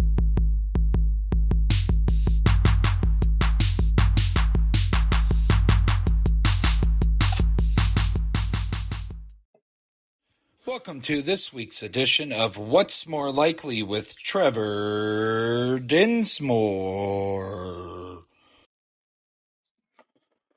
Hell yeah. Thank you, sir. Yep. I'm going to take out the mic. Oh, okay. Yeah. No. Oh, yeah. Found a brush. Oh, you were doing the... Okay. Yeah. I didn't catch on. I I made the Bass reference earlier. I was thinking of that. Yeah, it's all right. That's all I don't know. But anyway, continuing our theme of our what's more likely questions pertaining to the teams that we've discussed, I right. have 3 teams to interweave into my questions for this week. Yep. More likely that the Packers dethrone the Lions as NFC North champions. That's at plus 260. Or the Bears finally have a 4,000-yard passer. That's at plus 2,000 for Caleb to hit it. Not plus 2,000, plus 200. Excuse me. I'll go with the Packers. Packers to dethrone the Lions. Yeah. Okay. Explain. Yeah. Just history on your side. History on the side. I'd say. Well, I Caleb, mean, you did just shit on the Bears' mouths. I'd say he has 3,500 passing yards. Okay. Yeah. Okay. I think he was around there last season, if I'm not mistaken, Trevor. Maybe a little lower. I believe you are correct. Give me a moment to look that up. But yeah, I should have that. Fuck. No, that's fine. I got you. 35-41. So you were. Oh, okay. Yeah. So just kind of keeps that pace. I would say, even with a new coach. I think there's going to be more run trick plays and what have you coming over with Ben. I think more. He's known for his deception. So using his youth, using Caleb's youth as a. Do you think Ben Johnson brings over the? I forget what they called that, but the play where Jared Goff stumbles and the Gibbs just. I could see that falls down. You think he brings that over? I think. And they toss it to Komet or Loveland. I think there's going to be a lot. I still can't believe they took him over. Yeah. Anyways, but no, I think there's going to be a lot of trick plays. That's why I think his passing's not going to be over 4,000. Okay. That's the only reason. Yeah. I'll make a bold prediction here because I have the Bears going 9-8. I will say finally, between these two. I don't know if either of them are going to happen, but the more likely of the two, Caleb reaching 4K. Okay. And again, we've emphasized this enough. I'm a lot higher on the Bears than you are this year. Yes. But yeah, is what it is. Little JJ McCarthy prop for you. And this is, of course, provided he stays healthy the whole season. I imagine that's factored into these odds. We hope. But more likely that JJ McCarthy throws the most regular season passing touchdowns. That's at plus 1,900. Or the most regular season interceptions at plus 1,600. And again, remember who's coaching. Remember what weapons he has. I'm going to go with passing touchdowns. Touchdowns? Mm-hmm. Yep. Okay. Yep. I like it. Yeah. I like it. You could pull a guy off the street. If he can throw it a little decent, J-Jet's coming down with that deal. The Jets. Yeah. That's you're right. Yeah, that's only. But I believe in JJ. I hate Michigan, but I do not like how his I get that. Rookie campaign started off. I don't wish that. And in fairness to you, you did give the caveat that of the 3 teams that we discussed here tonight, you could be the most wrong about the Vikings. Correct. Yeah. I think it's the Bears, but yeah, we'll see. You did give that caveat, and that the Vikings, they could go 14-3 again. Yeah. McCarthy could light it up, which is why I'm going to say passing touchdowns as well. Yep. Just, again, the weapons he has, KOC is going to make him take care of the ball. At the very least, that's what he did at Michigan. Yep. Maybe didn't light up the passing numbers, but he's not going to. I don't think he's going to throw a ton of interceptions. No. That offense is too good, and he gets protected too much for that. Yep. But of course, we discussed the TJ Watt contract. Yes. This going to tie this in with the Packers receivers here in a second. More likely to be the higher total in 2025. TJ Watt sacks or combined receiving touchdowns between the leading 2 Packers receivers. In the last 2 years, it has been 11 and 16. 11 and 16, okay. Between the top 2 wide receivers, not tight ends, wide receivers. Right. I'd say TJ has 18 sacks. TJ has 18 sacks. Okay. Yeah. Okay. And okay. Go ahead. How many touchdowns do you think top 2 Green Bay receivers will get? 17. I mean, they have some mouths to feed. Don't get me wrong. I'll say 17 there. I think Jane Reed has a breakout year Okay, more than I like that. I mean, he's a hell of a fucking player as it is, Trevor, but I think he Correct. turns into the stallion there. Romeo's a damn good player too, but I really like Reed. I really do. Watching. Okay, I can't forget about Matthew Golden too. He could just bust out Malik Neighbors style if he really wanted to. Correct. No, they just draft well. The Packers, they just do it. They do. Yeah. Even though they don't draft receivers in the first round, they usually draft well. Yes. Yeah. Which is why I'm honestly going to say the Packers receiving. Okay. Packers receiving touchdowns. Okay. I think it'll be close. TJ, he hovers around 13.5 average. I think so. I'll give him 15. I'll say he has above average season, and it's kind of spread out a little bit more. I think obviously Herbig and Highsmith, I think those guys are going to have bigger seasons as time goes on. Yep. They're going to double TJ more and more and more. So especially now that he has a big contract, he's even more of a target. Yeah. So I'll take the Packers receiving core there. Yep. Barring, right before we go to the next one, barring they fucking move them around the field. Correct.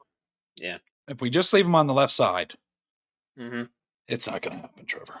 We got to move them. Well, that's kind of what we do, and then we have Herbig and Highsmith on the other side. Yeah. Yeah. So, which no discredit to those guys. They're not TJ Watt. No. Actually, tying in a player that we talked about in relation to some law enforcement issues. Yeah. More likely that Rashee Rice wins Comeback Player of the Year. That's at plus 2,000. That's good. Or either the Packers or Vikings win the Super Bowl. That's at plus 2,200. Both of them, actually. 2,200 apiece.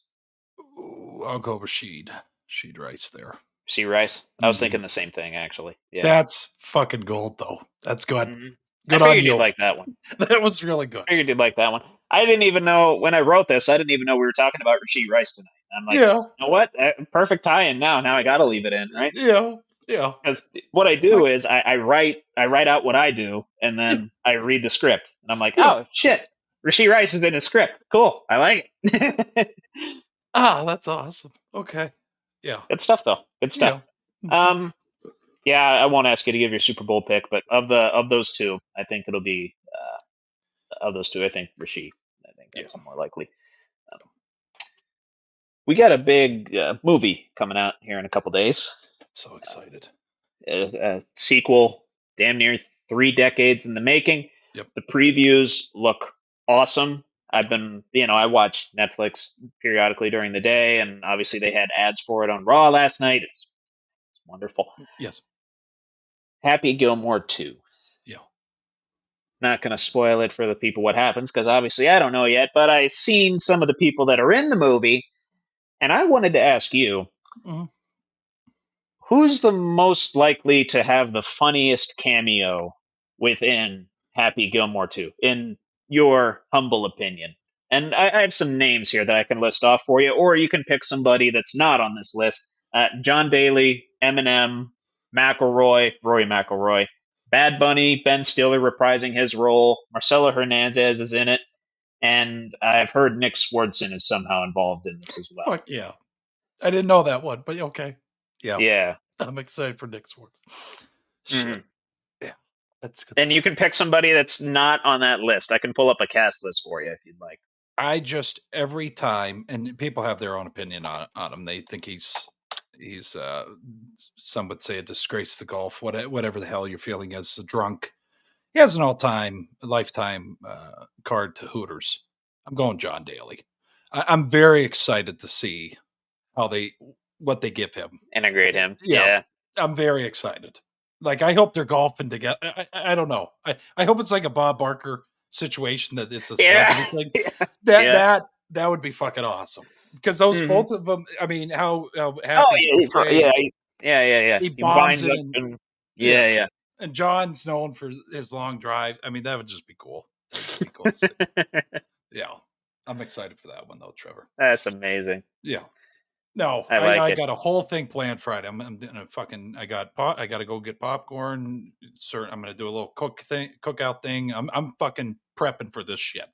Very excited. Oh yeah, I tell you, I'm gonna watch it proper. Yes, because I think it comes out at technically 3 a.m. Friday, because it's West Coast. Yep. just the time difference factors in. Yeah. Probably going to do it on Friday. I'll be traveling Friday into Friday night, so I'm going to watch it Friday night. So just try not to like send me videos or anything No, like no, that. no. But yeah, honestly, I was thinking John Daly too. He's just going to be an absolute savage in it. And I just looking at the cast list, Kid Cudi's in this too. And I know. I forgot to mention Travis Kelce. Yeah. Travis Kelce's honestly probably the one I'm least excited about. Right. I could be wrong. Could be wrong. But yeah, John Daly, man. I was gonna wear I'm gonna like Bad Bunny as the caddy as well, because I think he plays like a waiter or something at the country club, and then all of a sudden he's his caddy. Yeah. I think that's gonna break out Bad Bunny in a nice little acting spree. Yeah. That's gonna be funny. I was between wearing TJ's jersey or I got a Bruins Gilmore jersey. I decided to wear that's the only acceptable Bruins jersey. Yes. By the way. That's only Yeah. I hate the fucking Bruins. I hate everything. Me too. Me too. Good shit. Except the coffee, the beer, and the donuts. That's Yeah. And the band. But for everybody, if you've been waiting a long time, you didn't think this was going to happen, put notify me on your Netflix account. Right when it's available, you're able to get that alert and watch it. So I'm excited. I hope everybody enjoys it as much as me and Trevor do. I think it's going to be fucking good. Good sequel. I'm gonna love it. It's going to love it. Long awaited. Yeah. It's gonna be great, man. Yeah. It's gonna be great. I'm very excited. Yeah.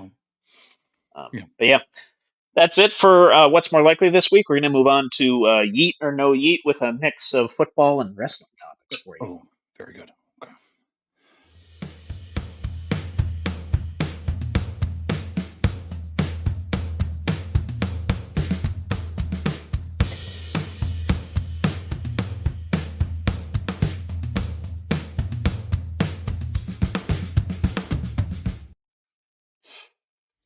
Weighing in at 155 pounds, soaking wet, from Pittsburgh, Pennsylvania, in the name of Trevor Dinsmore.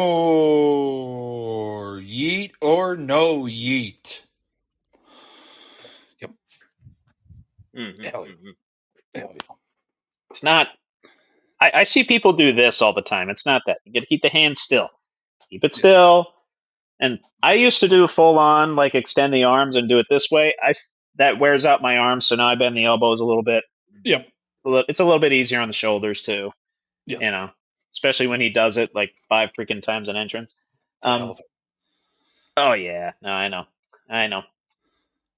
So we actually had a lot of alternate uniforms in the NFL drop recently. Chief among them, for our purposes, is the Steelers honoring the Steel City heritage and the Pittsburgh Pirates from way, way back in the day, and the 1933 when the team was established. If you haven't seen the uniforms by now, go look them up. I know you and I have both seen them. So yeet or no yeet on the Steelers' new alternate throwbacks? I'm going to go yeet there. If you haven't had the privilege, I guess, rollout video. Dude, yes. Fucking chills. Well produced, yes. Definitely was looking at the jerseys. I'm not going to lie. I was thinking about pulling the trigger. Would have been yelled at for it, but I like them. I like the city. You would have had to buy a Bills alternate, but yes. Yeah, but the city's crest, I think, is a cool part of that, and the gold helmet, I love the most. So, yeah. I will say this: better than the Bumblebees. Oh, I love the Bumblebees, though. I like the Bumblebee just because they were whimsical. Like they did not look good at all. No. That's why we call them the Bumblebees. That's what they look like. Yeah. So I have a 2-part answer, and I will say the first part first, and that is aesthetically, I don't love them. Okay. I don't love them. I love the city's crest, but I just don't like the brown pants, yellow shirt combo. Like khaki. I don't love that. I don't love that. Khaki does not belong on football pants unless it mixes with maroon or red. Correct. 49ers, So no yeet on the aesthetics, but to celebrate the city's heritage, team's heritage, all that good stuff. Celebrate our history. Big time yeet. I've seen mixed reception to these for sure. Yeah. First time I looked at them, I'm like, yeah, aesthetically, I don't love these. I'd like the gold, not the gold, the yellow helmet. Like you, I like that. That to me is the one redeeming quality aesthetically of these uniforms, along with the city's crest. Yeah. So for history, yes. For aesthetics, Yeah. nah. Yeah, I'm not about it. But again, better than the bumblebees. Yeah, and I like the blocky numbers they have, the throwback kind of, and it looks better. Those are nice. And I might piss off some old heads here, but they did this. I don't know what year. I remember it being an option. Man, there was a similar kind of thing with the city crest jersey they had.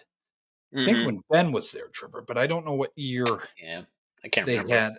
But I think these look better than those. No offense to the old heads out there that might like that jersey, but the bumblebees, fucking a lot of people hate them, but I'm like, yeah, I like them. It's all right.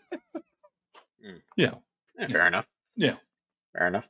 Yeah. Moving on to the wrestling portion of our wrestling portion of our segments here. Yep. Thought I felt a burp coming. It's not coming. Oh, it might come in the middle of me talking. So that's it. I'm just going to try and power through. We'll see how it goes. Okay. I mentioned a certain individual that hosted the Rich Eisen show earlier this week. Guy that is currently apparently out with an injury. But a certain someone pretty high up in the wrestling opinion business, you might know his name, Dave Meltzer, the Wrestling Observer, has indicated that perhaps this is a work. Like the whole, the doctors coming out, LA Knight being pissed off. This might be. So I'll just toss this out there for you. And I want to be careful, like talking about serious injuries here. If Seth Rollins is actually hurt, I do hope, he recovers speedily. Right. But I wouldn't put this past Paul Levesque's storytelling. And excuse me for sounding like Stephen A. for a second here. We have been bamboozled, hoodwinked, led astray, run amok, and downright deceived by Paul Levesque and Seth Rollins due to this so-called injury. And I think he cashes in his Money in the Bank contract at SummerSlam. See, now I thought it was fake all along, but I hope I don't want to. If he's actually hurt, but I'll go Yeet. Yeah, you like that though? I do. From a storytelling perspective, it would fucking. Because if you remember too, like the timing of the show wasn't really thrown off. No. And I don't know if you've seen a timeline of Seth Rollins' surgery or recovery. I haven't seen any of that yet. No.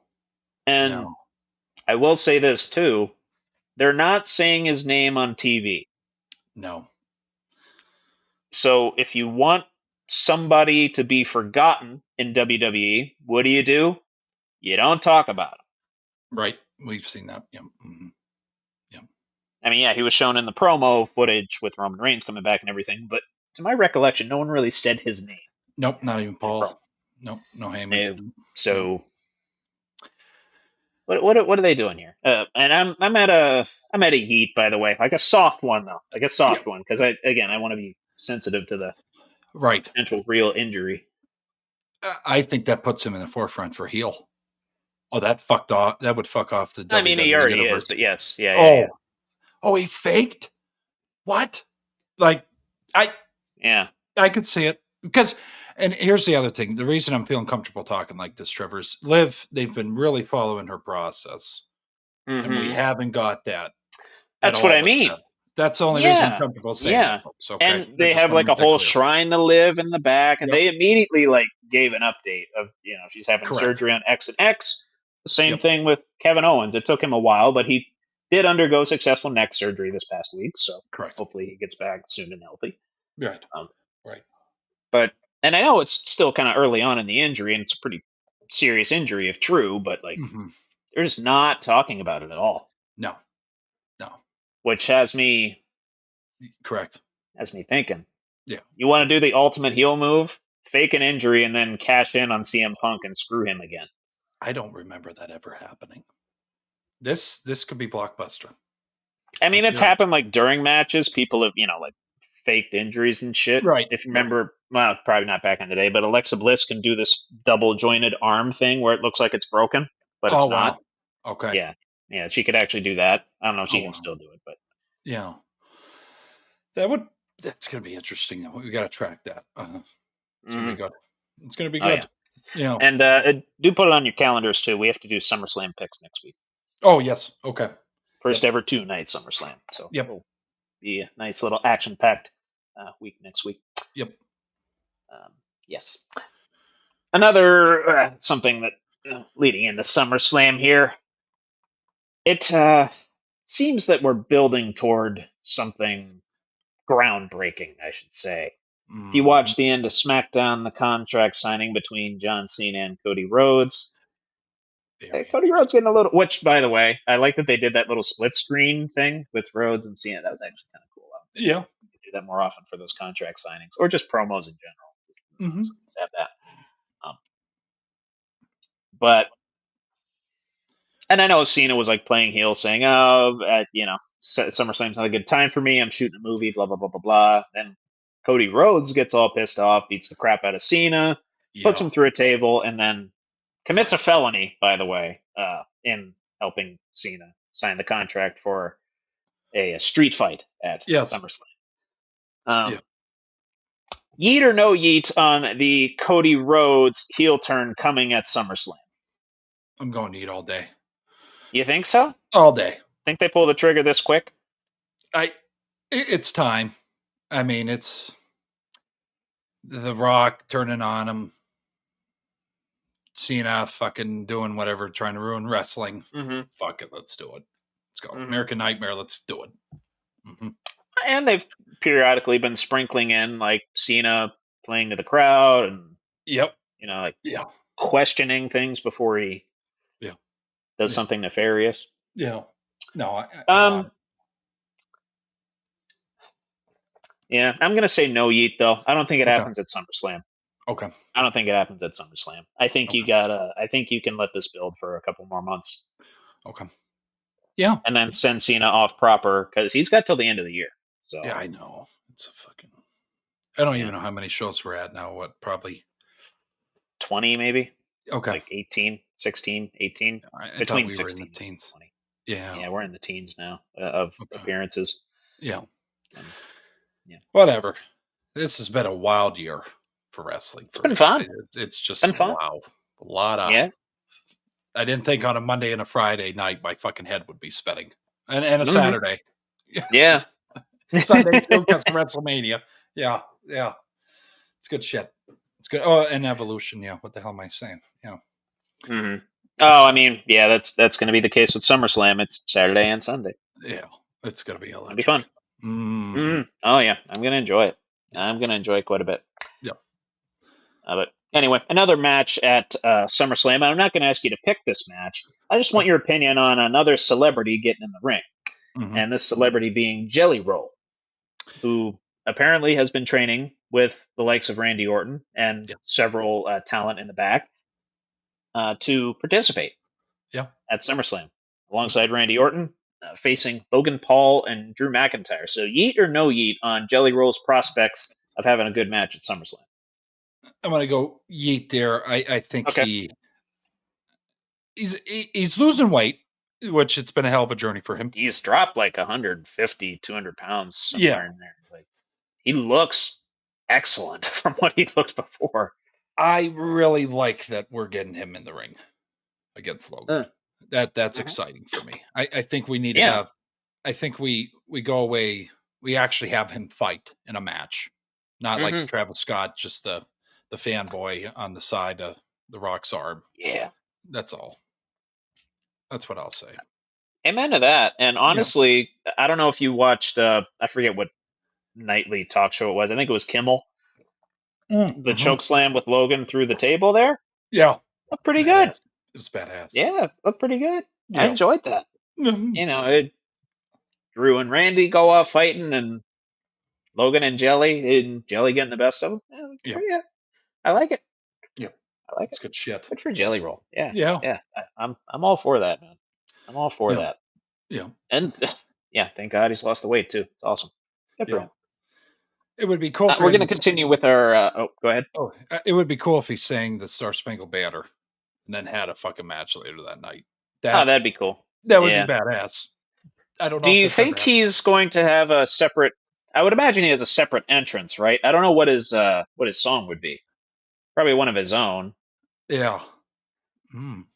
That would be a good one. We can talk. What Yeah. song would he walk out to? Yeah. And would he sing it as he's walking out? A Oh, la that would be R-Truth. badass. Yeah. I think Oh, that'd be fun. okay. I don't know what. Again, I don't know what song he's gonna do. But Yeah. he's got a. I don't know how well country plays into a wrestling theme. Yeah. I'm trying But to think. Yeah, I'll have to think about that. I don't know. Wild Ones? I don't know. maybe. Eh, I don't know. We'll discuss that next week when we Yeah, do yeah. No, when we do our picks. there's a little Honestly, teaser. yeah. Yeah, I'll make that a pick. yeah, What song does Jelly Roll come out to? yeah. That'd be good Mark it. shit. Yeah. Mark it. Yep. But yeah, that's it for Yeet or No Yeet. We'll move on to on a scale. Okay. Let's see here.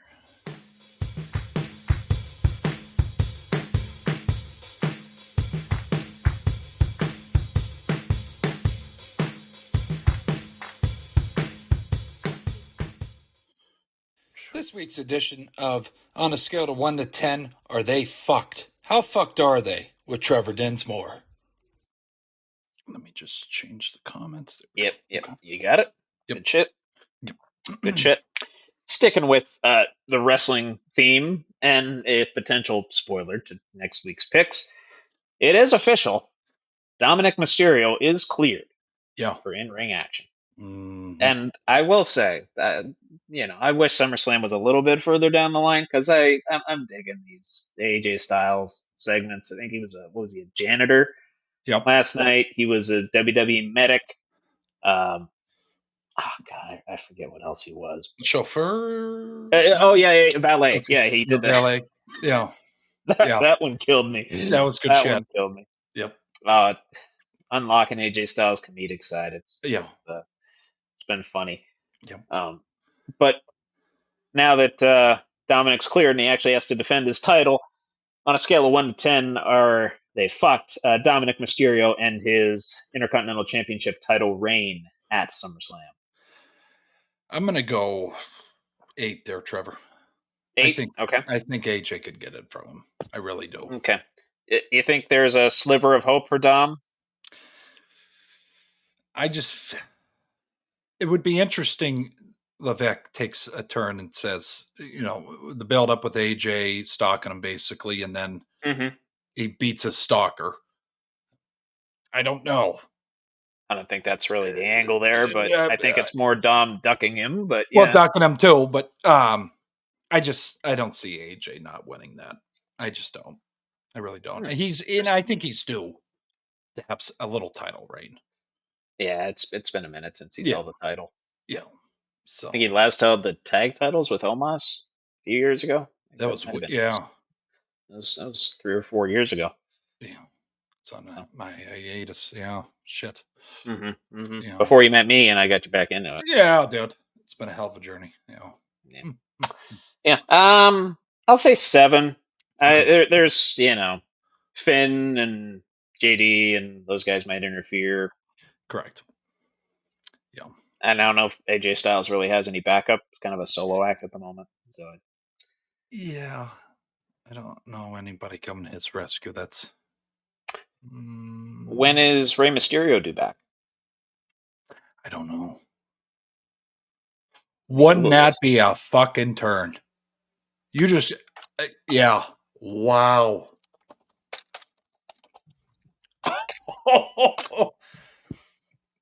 That would be fun, Trevor. According to Sports Illustrated, he is set to return in August. Wouldn't that be something? Wouldn't that be something right there? He screws his son out of the. When in August, right? Screws his own kid out of the title. And then we just reopen that. Okay. Yeah. That'd be cool. Yeah. That would be cool. Yeah. And then you have AAA. Well, they just acquired. I see a lot of things that they could do with this. A lot of. Okay. I'm very excited for that. Good. I think they need to do Penta versus Ray again. By the way, that needs I to would happen love that. at some point. Oh Yeah, yeah. at some point, like a full match this time. Or have them as tag team champions, as a tag team, Trevor. How fucking badass. Oh, that'd be cool. Oh, I would enjoy that. That'd be cool. Oh. I mean, he's got his brother though, Yeah, Ray Fenix, the Lucha Brothers. I yeah, figured probably gonna get yeah. those guys together at some point. Correct. Yeah. So, I mean, we'll see what happens though. Yeah. We'll see what happens. Yeah. Do you want me to go? You want me to keep it up with the light stuff, or do you want to get into the heavy stuff right Let's now get into the and heavy. then Come on. finish? Let's Heavy. punch it. All right, we'll go to the heavy, and then I'll get to the All right. light stuff at the very end here. All right. On a scale of 1 to 10, are they fucked? Former Astronomers CEO Andy Byron after his viral Coldplay moment with his head of HR at a Boston concert. Coldplay. It been all over the internet. So I know we're a sports podcast, but I felt like I had to talk about it. No. This. Yeah. There's If been you don't so know the many. details by now, like, Yeah. I guess you've been off the internet for a week. So And I get on there, and there's fucking AI of yeah, lead singer James holding the drummer, yeah, looking at the fucking there's a bunch. yeah, LeBron holding Luca. All this fucking shit. Anyways, Toby from The Office holding Pam. yeah, I saw that. I've seen that one. That's pretty good. I'll go 10 here. What? Okay. Just come on. Yeah, Got it. That's an easy 10. Yeah. I hope you had a prenup because you are fucked. Indeed. Yes. Indeed. You know. Yeah, I saw something to where he could lose like $500K in salary as part of the divorce. On top of like a few $1,000,000 of just a regular settlement. And for that reason, my friend, Mr. Andy Byron, you are going on the Buckle Up with the Boys shit list. And you're going right in the coffee stain, too. How appropriate. Yeah. You're going right in the coffee stain. It looks like a shit stain. Make sure I spell this right. Andy Byron. Byron. Come. Mr. Byron. Yeah. Actually, you know what? I'll just underline him a few times because...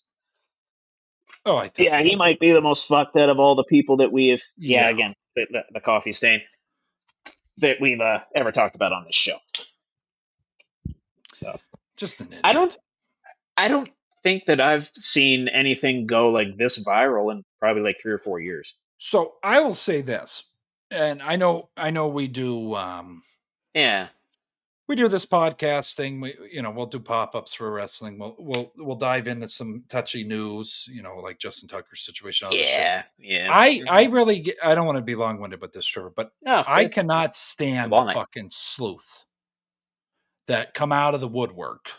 And this guy's privacy is just fucking ripped open. Oh, gone. Just completely gone. Shown on camera at a concert, and his whole life changed overnight.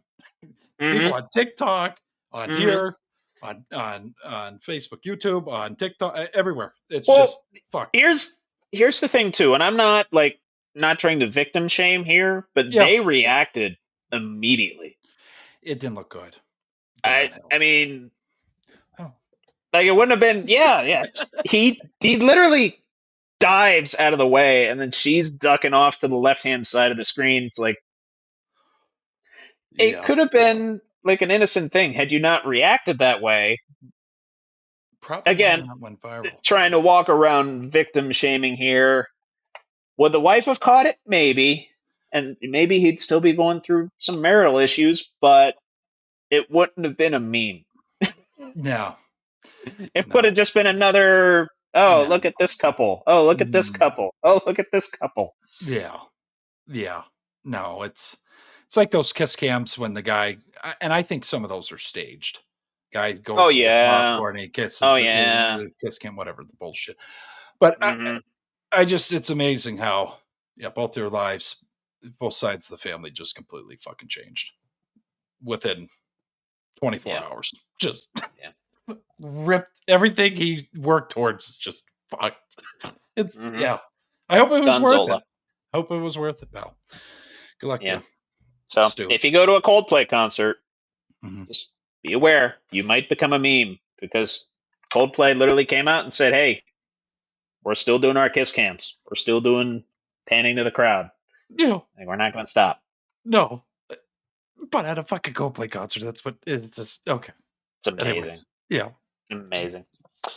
But yeah, so if you want to go check out their tour, Music of the Spheres World Tour, they're currently on it. They were in Wisconsin on Saturday. I don't remember. I think they had to stop somewhere like last night or tonight. I don't know. Okay. I knew the tour schedule at one point. Yeah. But yeah, I'm not a Coldplay person per se, but I might have to go now just to say, hey, I was part of that world tour on which that astronomer CEO. Ugh. Yeah. Yeah. Bummer. Maybe not bring your mistress to a concert. Maybe that's what people are doing. Not the one that you're cheating with. Correct. Yeah. Don't bring your Gumar to a Coldplay concert. Yep. Good on or you. any concert. Probably shouldn't. Especially in if you're in a luxury box, then that's Maybe go to marriage counseling instead of the concert. Or just get like floor seats. Yeah, we don't need to do it up here. Yeah. Just get cheap seat, It's just fucking, It's nutty. Anyway, on a scale of 1 to 10, are they fucked? This one has a good bit of layering to it. Okay. Are you familiar with the Howell situation with the NFLPA? So a lot of Boy, guys Howell. not being there anymore, but I did not look into this. Yeah. Okay. Yeah, no, I got you. So I'll give you a quick rundown here. Uh-huh. So over the last few years, there's kind of been a slew of issues surrounding the NFLPA, their financial dealings, and Lloyd Howell personally. Mhm. Just to run down a list here, FBI is still investigating some financial dealings between the NFLPA, MLBPA, and a group licensing firm called One Team Partners. There was allegedly some, some financial hedging transactions going on there. Okay. Yeah, not good. We talked about the confidentiality agreement with the NFL that, long story short, would help keep player salaries down, and it just kind of a collusionary aspect to that. Not good at all there either. No. And this past Thursday, it came out that Lloyd Howell, while he was employed with Booz Allen, Booz Allen, was sued for sexual discrimination and retaliation in 2011. So there's that little aspect of it. And then a dispute emerged from that as to whether those who voted for him to ascend to his executive director of the NFLPA position in March of 2023 knew about that. So apparently that was not, made knowledgeable to those that he worked with. A couple other things too here. The Carlyle Group, which is the group that he was a consulting guy for, I believe it's some sort of private equity firm. Okay. That is trying to, get an ownership stake in an NFL team. Teams like private equity groups, shit like that. People that pool money together essentially are allowed to buy, I think it's up to 10% of a team. So that's one of those. They had actually urged him to resign from the executive director of NFLPA position to avoid, conflicts of interest with that. Apparently he didn't do that until now. Now he's resigned from the NFLPA executive director spot and the Carlyle Group consulting spot. It's unofficial. It's unofficial right now, but he said he will resign sometime in the near future. Okay. When, we don't know. And of course, you might have heard about J.C. Tretter, who was president of the NFLPA and player president in his last couple of years in the NFL, has removed himself from consideration as the executive director and actually resigned from his post at the NFLPA as well. So in a bit of disarray there.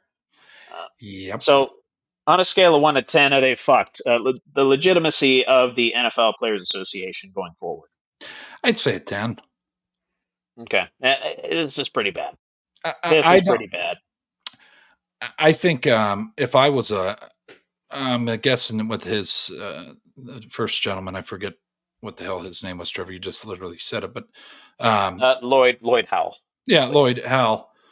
If I'm a female, I'd be a little pissed off. Why wasn't that shared? I feel like, and I want to know who was Excuse me. in charge of, I guess, keeping that quiet, which it's concerning. And it looks like there's a lot of lucrative shit going on behind closed doors, and I don't like that. I don't like that at all. I love the product NFL gives us, but yeah, this is all fucked up. Yeah, very, very strange. This is easily the most shit that the NFLPA has been in, maybe ever, at least in a very long time. Yeah. Yeah. Because you got guys not wanting to be the head of that, trying to clean up that mess now. Yeah. And I pity the person that tries to step up and do that. They got a tall task ahead of them. Yeah. It's fucked up. I didn't like that. What the hell? The hell? It's Players Association too. What the fuck are we? Yeah, it's a union. It's a union doing this shit. What are we doing? Well, not only that, I mean, the MOBPA. We talked about, got involved with the Yep. embezzlement, laundering situation with one team. A lot of dirty shit going on. Mm-hmm. A lot of dirty shit, but the players can't bet on the games. Just correct. riddle me that. Correct. I mean, you know, the own union's fucking doing some dicey things here, but whatever. Mm-hmm. They're not betting on games. They're just moving money around legally. Right. And I want to know how. So he had the position with the PA.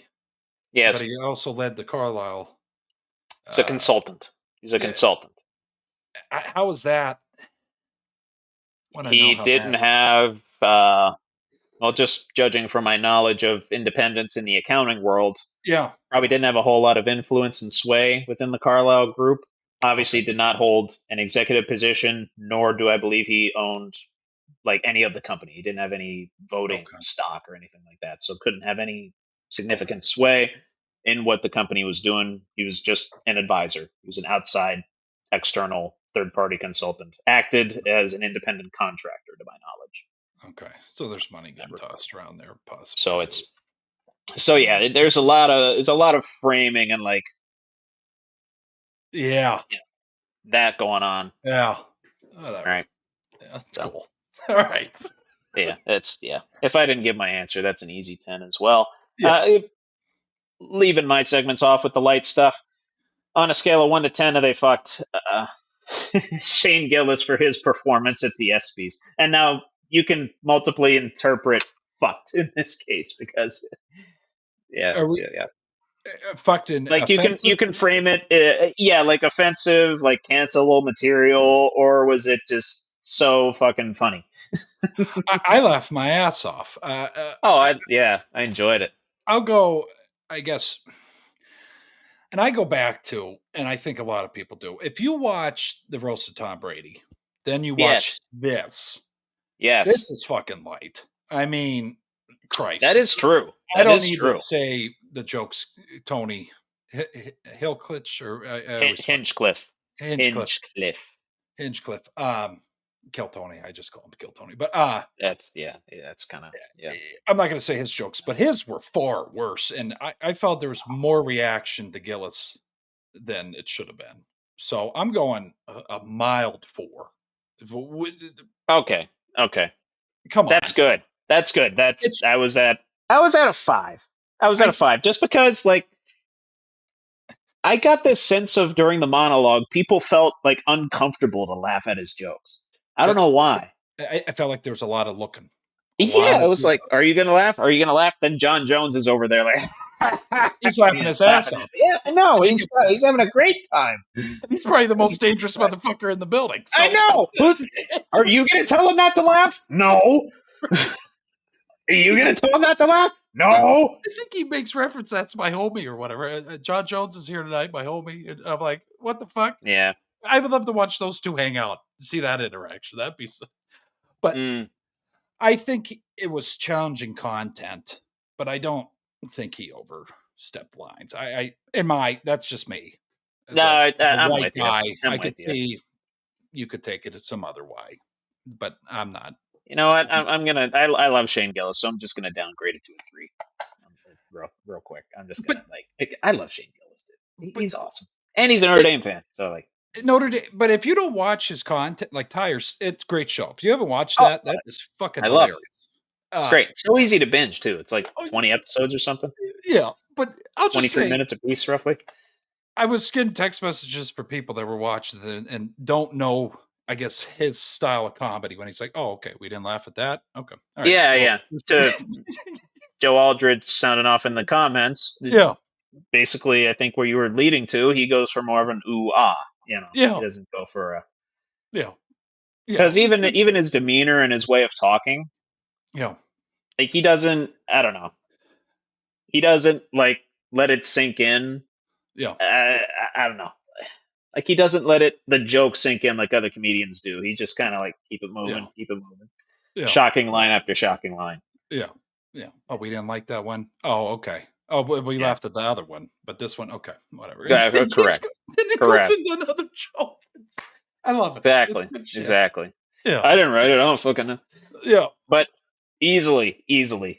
Well, the tuck, not the tuck rule. The tush push skit that he did, hilarious. Yeah. And the joke about Bill Belichick's girlfriend. That's funny shit. And a bookie is what Bill Belichick reads his girlfriend before she goes to bed. That's good shit.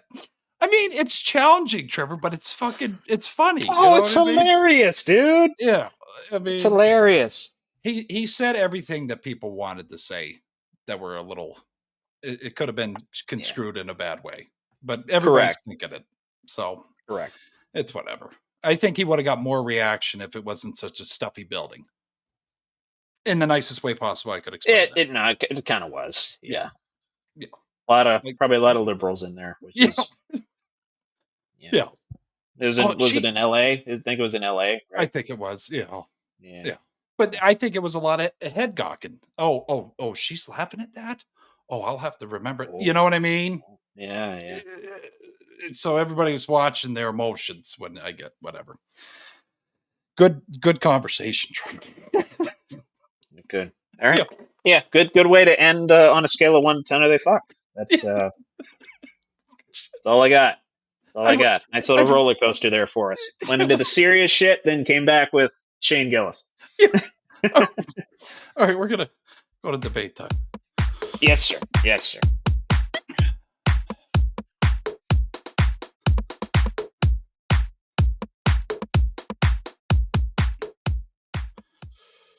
Weighing in at 240 pounds from Olean, New York, your St. Bonnie alum, Drew Billy, with debate time. Okay. Yep. 4 questions here for debate time this week. Stay around for Trevor's side of this segment as well, and also be a man question of the week. But what is one thing you can't live without, Trevor? Phone. Okay. That. Yeah. That. Okay. I was pretty easy answer. And coffee. Coffee. Yeah. No, I agree. Can't live. I if I don't have my coffee in the morning, I am a moody bitch. Yeah. I am more of a moody bitch than Kim Kardashian when she doesn't get black balls. Yeah. It's not fun. Holy shit. That was really good. No, you asked. But coffee is up there for me. I will say this, and I know one of our mutual friends makes fun of me for this, but Dr. Sasquatch, that is the only soap that works with my skin, so I cannot live without. Wow. Not just the Sydney Sweeney thing. No, it's actually okay. I haven't had eczema in probably 2 years on my arms because of that shit. Wow. It's I don't know what the hell it is. Is it like exfoliating or something? Or it's cold pressed, and I think it's just because of there's no fucking dyes and it's just all natural. I don't know why. I don't know what I look at the ingredients and I compare it to other natural soaps and I'm like, or organic soaps, and I'm like, okay, they're the same, but I use that other kind and that makes me fucking blow up. So I don't know. So if you have skin problems, maybe look at Dr. Sasquatch. We are not paid to say that, but we would like them to sponsor us if they would like. Black Rifle Coffee. I drink it all the time. That as well. Yes. Good. Yeah. Sponsor us. Yes. But what are you most excited about for this NFL season? That's an excellent question. Yes. It's a tough That one. is an excellent question. A lot of I tell you what it is, hanging out with the degenerate football fans that I watch all my Steeler games with. Yep. That's probably it right there. That's probably it right there. And I'll go little route to the college football for a second here. Watching Penn State, Notre Dame, two favorite teams in college football contending for the national title. Correct. No. I'd say bullshitting with you on here about whatever the results are of the week. Gambling too. Okay. And people say don't know this. I literally do take off from April to early September. I do not gamble. I don't touch it. Oh, but same. Other than UFC. Yes. So from September to February, I'm a full blown fucking gambling addict. I'm not gonna lie.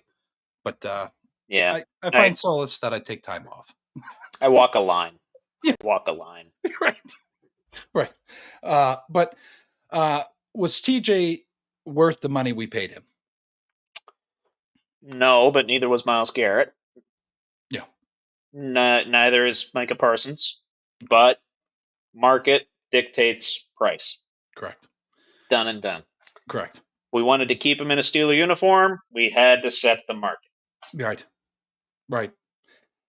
It's something that we had to do. No ifs, ands, buts about it. He was going to request nothing less. Correct. So, and you alluded to it too. The record. That's staggering. So that's why I'm okay with it. It is. That's why I'm all right with it. So, I mean, fuck. Even when Ben was there, we couldn't win a game if he wasn't on the field. So I know. Yeah, strange. Which, am I okay with it? Absolutely. Is he worth that money? I don't know if any player is worth that money, but market dictates price. I'm going to caveat here. Free market at its finest. What's up? Greatest defensive player in Steelers history. When it's all TJ? said and done. Yeah. Ooh. He's going to have to do a lot to surpass Mean Joe. Okay. He's going to have to do a lot. Probably need a championship in there too. That's what I was going to say. If he retires without a title. Yeah. But we'll see. I wanted to pose that to you because a lot of people are like, oh, well, he's great. So I'm like, okay, hold on here. Okay. Hold the fuck on. We got Troy. We got Mean Joe Green, Lambert. Jacks. We forget Jack Ham. I don't know why we do that all the time. It drives me nuts. I don't know. We don't. Mel, who single-handedly reset the passing rules in the NFL. He's still working out. Did you see that workout video? He's still. No. I gotta send you that. Send it to me. He's still going. Is he like 75 or something? Yeah, he's got to be old. He's out there, dude, just fucking killing it with squats. Not giving a shit. Yeah, still built like he can play. That. Yeah. But anyways, got very angry at my phone on Saturday night when I saw this list get released. Bleacher Report came out with their all-time top 10 list. Do you agree with it? And I'm going to have to look at it here, Trevor, to reference it. For the viewers, top 10. What? Yeah. No, but so the reason... Billy, top 10 what for the viewers out there? What NBA all-time top 10 list. Oh. Yeah. But I'm okay with some of this list, but I'm not okay. So what we have here, and I can go through it for you guys. Michael Jordan at number 1, LeBron at 2, Good. Kareem at 3, Magic at 4, Bill Russell at 5, Shaq at 6, Tim Duncan at 7, Larry Bird at 8. Then we have Wilt at 9, and then round out the top 10 is Steph Curry. And then at 11, not trying to shove my bias in here, but we have at 11 Kobe Bryant. You have to. I feel like he's worthy of the top 10. It's been driving me. Who would you kick out? I'm trying to keep my bias out. I feel you got to put him at 6. You got to put him above 10. Yeah. But maybe not Shaq, because some people say Shaq gave him 3. That's what I mean. But a young Kobe Bryant maybe got out of shape Shaq down the court faster. It's a debate. It is a debate. I'm pissed off. Oh, yeah. You know who I say you kick out? You kick out Wilt. Okay. Kick out Wilt. Okay. Over the years, I've defended Wilt, because he won a championship for Philadelphia back in the day. Yeah. But kind of a similar thing with Russell. They were playing against not great talent, and they were just super fucking tall, right? Correct. And yeah, that's kind of a requirement in basketball. You do have to be tall. But that's a genetic thing, and ability kind of stems from that as well. Mm-hmm. Kobe Bryant was the hardest worker ever in the game. I don't know if there's much debating that. Right. Don't get me wrong, had good genetics, but busted his ass. Right. And combine that with the immense talent that he had. Mm-hmm. I don't know. Toss him at the 9th spot with Wilt. And honestly, put Wilt at 11. I'm okay with that. I'm okay with Curry being in the top 10 too. He revolutionized the game. For better or for worse. I know a lot of people prefer the, kind of old school style of basketball where you have a traditional positional, meshing lineup. But Curry revolutionized the game. Right.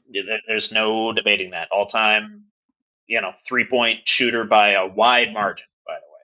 Oh yeah. By a wide margin.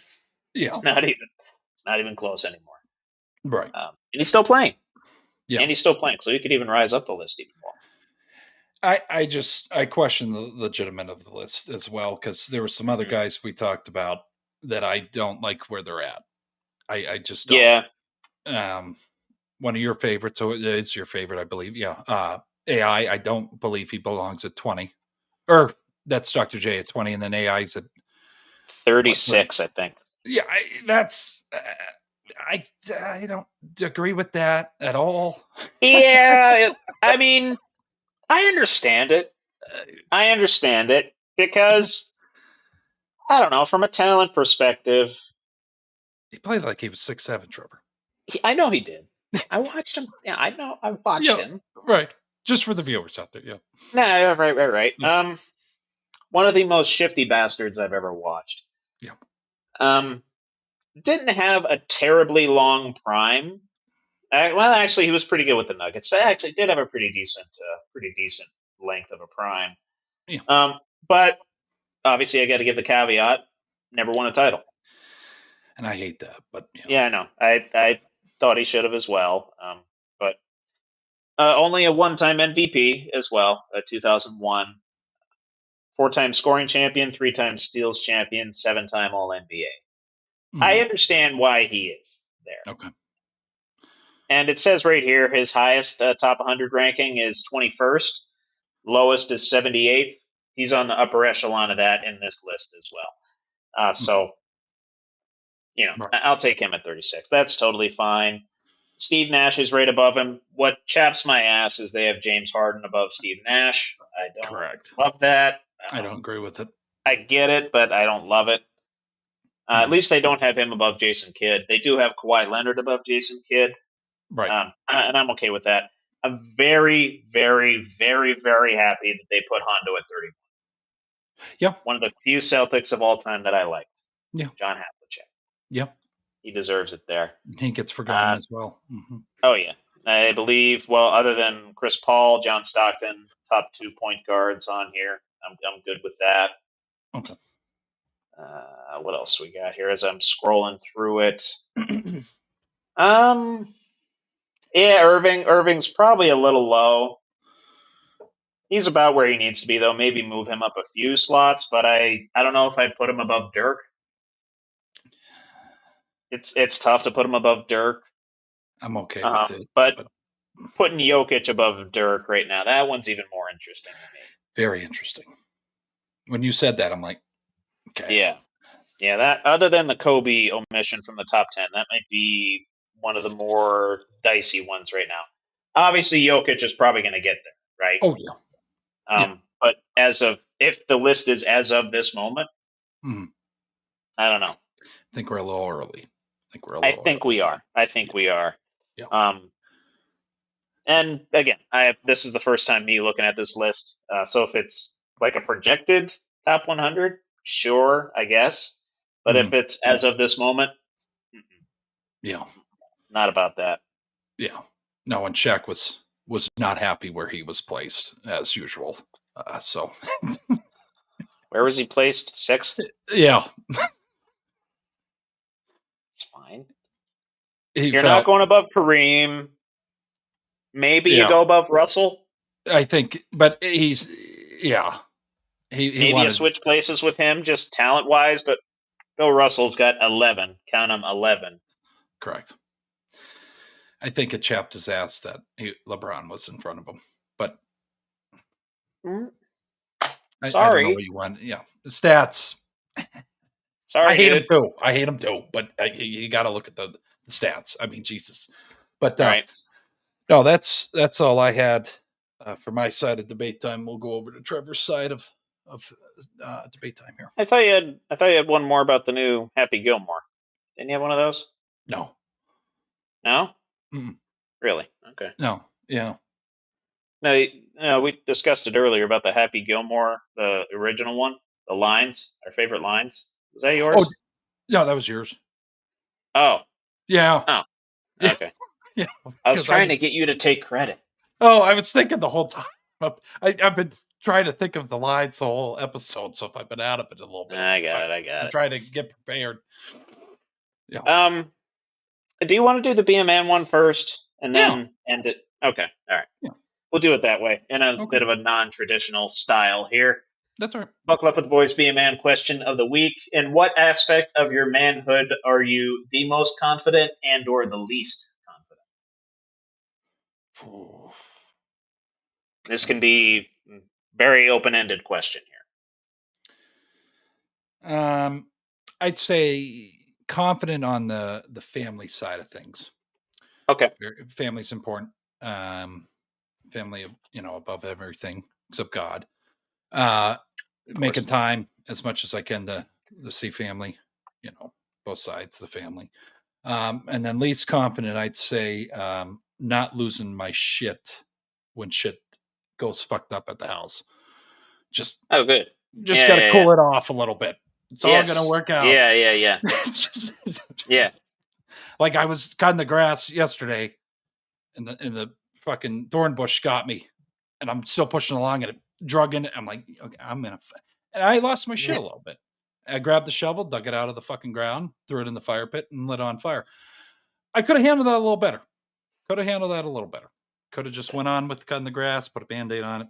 So we're still working some kinks out. Okay. I got you. You're doing better though. That's a good thing. That's a good thing. Neighbors probably enjoyed that performance, but yeah. Sure. Yeah. Honestly, I love answering these live, but sometimes it makes me think. Yeah. Most confident. I'd say I'm most confident in treating people the way I want to be treated, the golden rule type of thing. Yeah. I like to bring humor into situations. Is it always appropriate? Maybe not. But, I like to make people laugh. I like to bring joy to people's lives, and I want people to bring joy into mine. So I feel like when I'm in person with people, I feel like that gets accomplished. Yeah. Conversationally, too, I'm a lot better than where I was even just 2 or 3 years ago. Well, especially during COVID. Right. Learned how to have a conversation after that. That's for sure. Right. Least confident. Excellent question. It's an excellent question. I tell you what. I would say self-confidence in relationships, like in intimate relationships. You know what I mean? Yeah. Like I don't know. I feel like I do this thing where I devalue myself on purpose, so I make myself less appealing, which is definitely not a good thing to do. No. And that's all I'm going to speak on it. But Yeah. I don't I know. think I've just seen that pattern emerge. right. Just I think all guy or ladies struggle with that too. So Yeah. yeah. But no, I appreciate you sharing that, Yeah. Trevor. But Of yeah. course. Okay. And then real quick, I almost forgot this week's Buckle Up with the Boys geek list. It's actually a guy that we haven't talked about since he unofficially left the NFL in 2020, but officially retired a Charger Yeah. yesterday in a very emotional video and thanking Chargers ownership and a bunch of the players that he went with along the way. Wishing Philip Rivers well in his retirement, along Yes. with his wife and 10, count them 10 children. Has a whole football team down there. Mm-hmm. Um, And Rivers, obviously a legend, 8-time Pro Bowler. I believe it was 2013 Comeback Player of the Year. Yep. Yep, 2013 AP Comeback Player of the Year. Played for, most of his season with the San Diego and LA Chargers. Rounded it out with the Colts at his age 39 season. Sixth all time in passing yards and passing touchdowns. One of the best trash talkers the game has ever seen, even though he never swore at anybody. 98-yard touchdown. It honestly, beautiful thing watching him work. Yep. And officially the last of that lauded 2004 QB draft class has retired. Yes. No. End of an era. Wishing you well, Mr. Rivers. Enjoy retirement, and hopefully we get a bunch of your sons or daughters playing football, so we can talk about them slinging the pigskin in about 20 years. Okay. Yes. No. And it's sad because really Rogers is the last one from our childhood. It's getting to that point. It's fitting that he's ending with for us. That he's ending. And I really appreciate the Instagram user that put that your childhood is over, and they showed flashes of all the. And I'm like, Peyton, Tom Brady, Drew Brees, Ben, Eli, Philip. They went through all their highlights, and I'm like, fuck. I'm just fucking sitting in bed crying. I'm like, why am I crying over it? I mean, but no, good shit. Yeah, no, we wish him luck in retirement, and I'm happy. I'm happy he took the time to do that, Trevor, because they gave him a chance. Oh yeah. It's good stuff. Good stuff. Kid from Northern Alabama. Oh, NC State. NC State legend, my friend. Yeah, and I'm not even a big Rivers guy, but that video, watch it. It pulls your heartstrings. It's pretty. Yeah, touching. I got a little choked up. Yeah. I got a little choked up. I always loved Rivers. I loved his toughness, his love for the game. Of course, playing in that AFC Championship with a torn ACL, by the way. Jesus. On top of playing through any and whatever injury that he dealt with, seemed to be a theme with 2004 drafted quarterbacks. Yeah.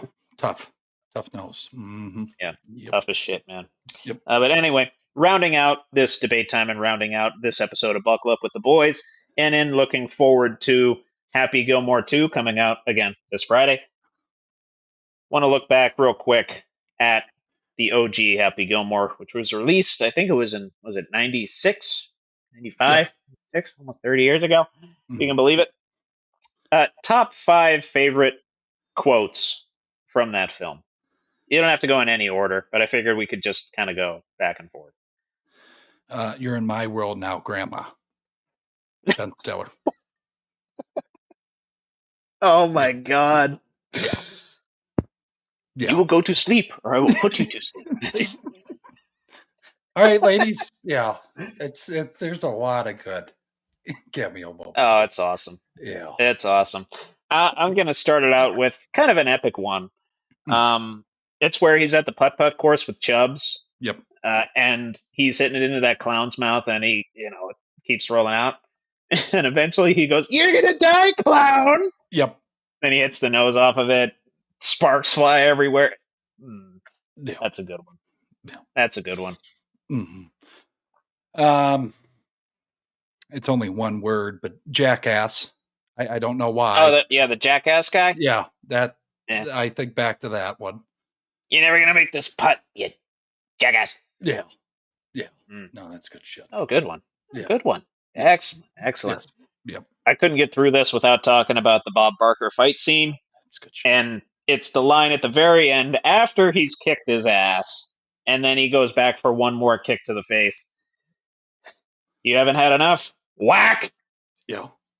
Now Yeah. you've had enough. Yeah. Bitch. Yeah. Which, from interviews that I've seen later, like, to get Bob Barker to say bitch was apparently a hassle, because he never swore, like, ever. No. He's a very, very clean human being. Yeah. And evidently, too, other than them tumbling down the hill during that fight scene, that was all Bob Barker. He did his own stunt. Yeah. That's No. amazing. So Yeah. gotta give a shout out to Bobby, who made it to 99, man. Yeah. 99. No. Drew Carey's carrying the torch pretty well, but it's not the same without Bob. No, it's Bob's the OG. Yeah. But I eat 3 Subway cold cuts and it makes me strong when he does the Subway commercial. Yeah, yeah. That there's some I'm trying not to use the ones that are so well known. But yeah. It's 5's hard though. This is I know 5 is hard. It's a lot. It's a lot. Yeah. I think you're through 3, I'm through 2, right? Yeah. Yeah.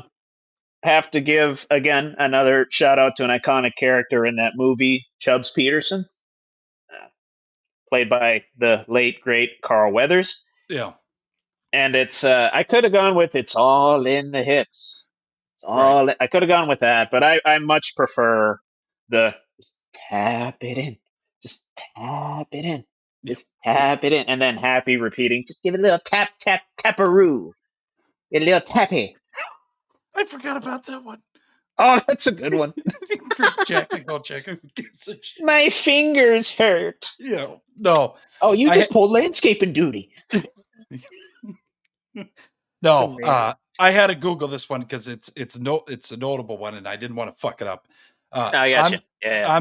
I'm stupid. You're smart. I was wrong. You were right. You're the best. I'm the worst. You're very good looking. I'm not attractive. But he's talking to that fucking golf lady, whatever her. Yeah. Her name. Dang it. I don't remember. I forgot. I'll pull it up. Hang on. Yeah. I'm gonna. Mr. Yeah. Hell yeah, Captain Insano. I was thinking of that one too. Yeah. Hang on. It starts with a V, I think. Yeah, Virginia Bennett. Yeah. Virginia Bennett. He had a thing with the V character, like V names. Vicky Valancourt, Virginia Bennett. Yeah. Yeah. Oh, that's awesome. Yes. Let me think here. Because I want to save the best one for last, and you know my best one. This is the one I wanted to bring up, where Shooter is talking to the guy that runs the tour, and he's walking with him along. I think it was like a cobblestone path or something across a little bridge, and he's explaining Happy's a disgrace to the game, blah blah blah blah blah, and. I'm not going to get this exactly right, but in paraphrasing him, he goes, I saw 2 naked bikers off the 18th in the woods having sex. How am I supposed to chip with that going on, Doug? Yeah. And I could have gone with a bunch of Shooter lines, but that one always just, I don't know. That one just, right. It just kind of kills me a little bit. Yeah. No, I think, okay, I know which one's yours. I don't want to take it. But, oh, yeah. But it's, it has nothing to do with the ball, right, Trevor? Your last one. No. Okay. No. I'm trying to say it from verbatim here, but I think it's "you little son of a bitch ball. Why don't you go to your home? Are you too good for your home ball? Why don't you go to your home? Are you too good for your home? Yeah. Answer me. Answer me. Suck my white ass ball. And that's when he launches the flag. The camera operator falls from the balcony. And then there's that one when he's fucking losing his mind, just cussing the fuck out of it. And they are like, they go pan back to the like lead golf guy. And there's like, this is so bad for ratings. No, it's not. People are loving it. Like, remember, I don't know if you remember. Yeah. Happy staying on tour. Our ratings. I think it would be. I think that would be a bit of a knee-jerk reaction, considering our ratings are the best we've ever had. It's good shit. It's good shit. Yeah. No. My best one. This one was easy. This one was easy. It's the one I repeat the most. Yep. You eat pieces of shit for breakfast. Yeah. Yeah. Right after they make the bet for Grandma's house, whoever wins the final tour championship gets Grandma's house. Yeah. And it's like, yeah, I'm gonna have no trouble with you. I eat pieces of shit like you for breakfast. Right. And then Happy's like, you eat pieces of shit for breakfast? Yeah. Yeah. No. Yeah. Not. And he walks off. It's good shit, man. I'm trying to remember. Is that part of the scene too when he cracks the bottle off the bar and he's about to fucking? No, that was oh, I forget when that was. I know, me too. I think that was like after they first like interacted with each other, and it's shortly after Happy gets brought up to Shooter, and he's like, "Yeah, when did he finish? Dead last? Yeah, he did. He had a good day though." Yeah. And Veronica has to grab him. You can't do that. You can't. It's funny shit. Mm-hmm. Oh, yeah. Fuck. No, I hope. Any other things you wanted to say about the first Happy Gilmore, Trevor? Well, what's his name? Richard Kyle. What's his name? Big tall guy. Oh, yeah. Mr. Larson. Yeah. Yeah. The nail comes out next week. I forget. Is this your ball, Shooter? Yeah. It struck my foot. When the best part is when he grabs the jacket, and they're all chasing him, and you just see that big son of a bitch coming down the hill. I mean, holy shit! Such the exaggerated running. Yeah. Oh my god! You're dead, Shooter. Yeah. Yeah. No. But no, yeah, finally getting a long-awaited sequel to that. Very much looking forward to what Mr. Sandler can do, bringing this to Netflix, and I'm very glad that he's had this relationship with Netflix over the years that has allowed him to make these type of movies and put them out there. Because when he made them for theaters, they weren't exactly well received by critics, but obviously he's got a huge enough following to where he made over $4 billion at the box office. Correct. Like, that doesn't happen with an unpopular dude. So, right. Yeah. Long live Adam Sandler and long live Happy Gilmore. What a captain when he bends the club on his head. Oh, that's a good. Yeah. Shooter's teeing off and he pulls out the 9-iron. Just fucking. And he grabs it and runs off. Freak, or I forget what he says there. But no. Make sure to check mark that on your Netflix accounts there, folks. July 25th, it will be released. Yes, you're sir. not going to want to miss it. It's been a long awaited. No one thought this was going to happen. I think it's been a year and a half. We've known about this 2 years now, Trevor. Roughly, yeah. We've heard rumblings about a year and a half, year and 3/4 ago, and then heard it was in production, and we're like, oh, this is real. And it's almost here. It's almost here. No, but anything else for the folks before we close out, Trevor? No, I think that's all I got, my friend. Remember, football is next week. Yes. Thank Christ. July 31st. The Hall of Fame game, but I think it's, the Lions and the Chargers, I think. Yeah, it's not gonna. Yeah, I don't remember. Yeah, Lions and the Chargers. It'll be a bunch of third stringers and whatever, but still, it'll be football. And the drought of no football and like no sports other than baseball and golf. It'll be nice. Done. Yeah. Done. No. But yeah, otherwise, hope everybody has a good week. Yes. No. We appreciate you watching this episode. Another episode of Buckle Up with the Boys here with your host, DB, and host Trevor Dinsmore. We'll be back next Tuesday at 8 o'clock. Have a good day. Have a good night. Stay safe out there. God bless. Send whoever enjoys sports our way. Your weird neighbor, your grandma, your weird uncle, whoever the hell enjoys sports, send them our way. we would love to see them in the comments. Make sure to subscribe, like, and comment.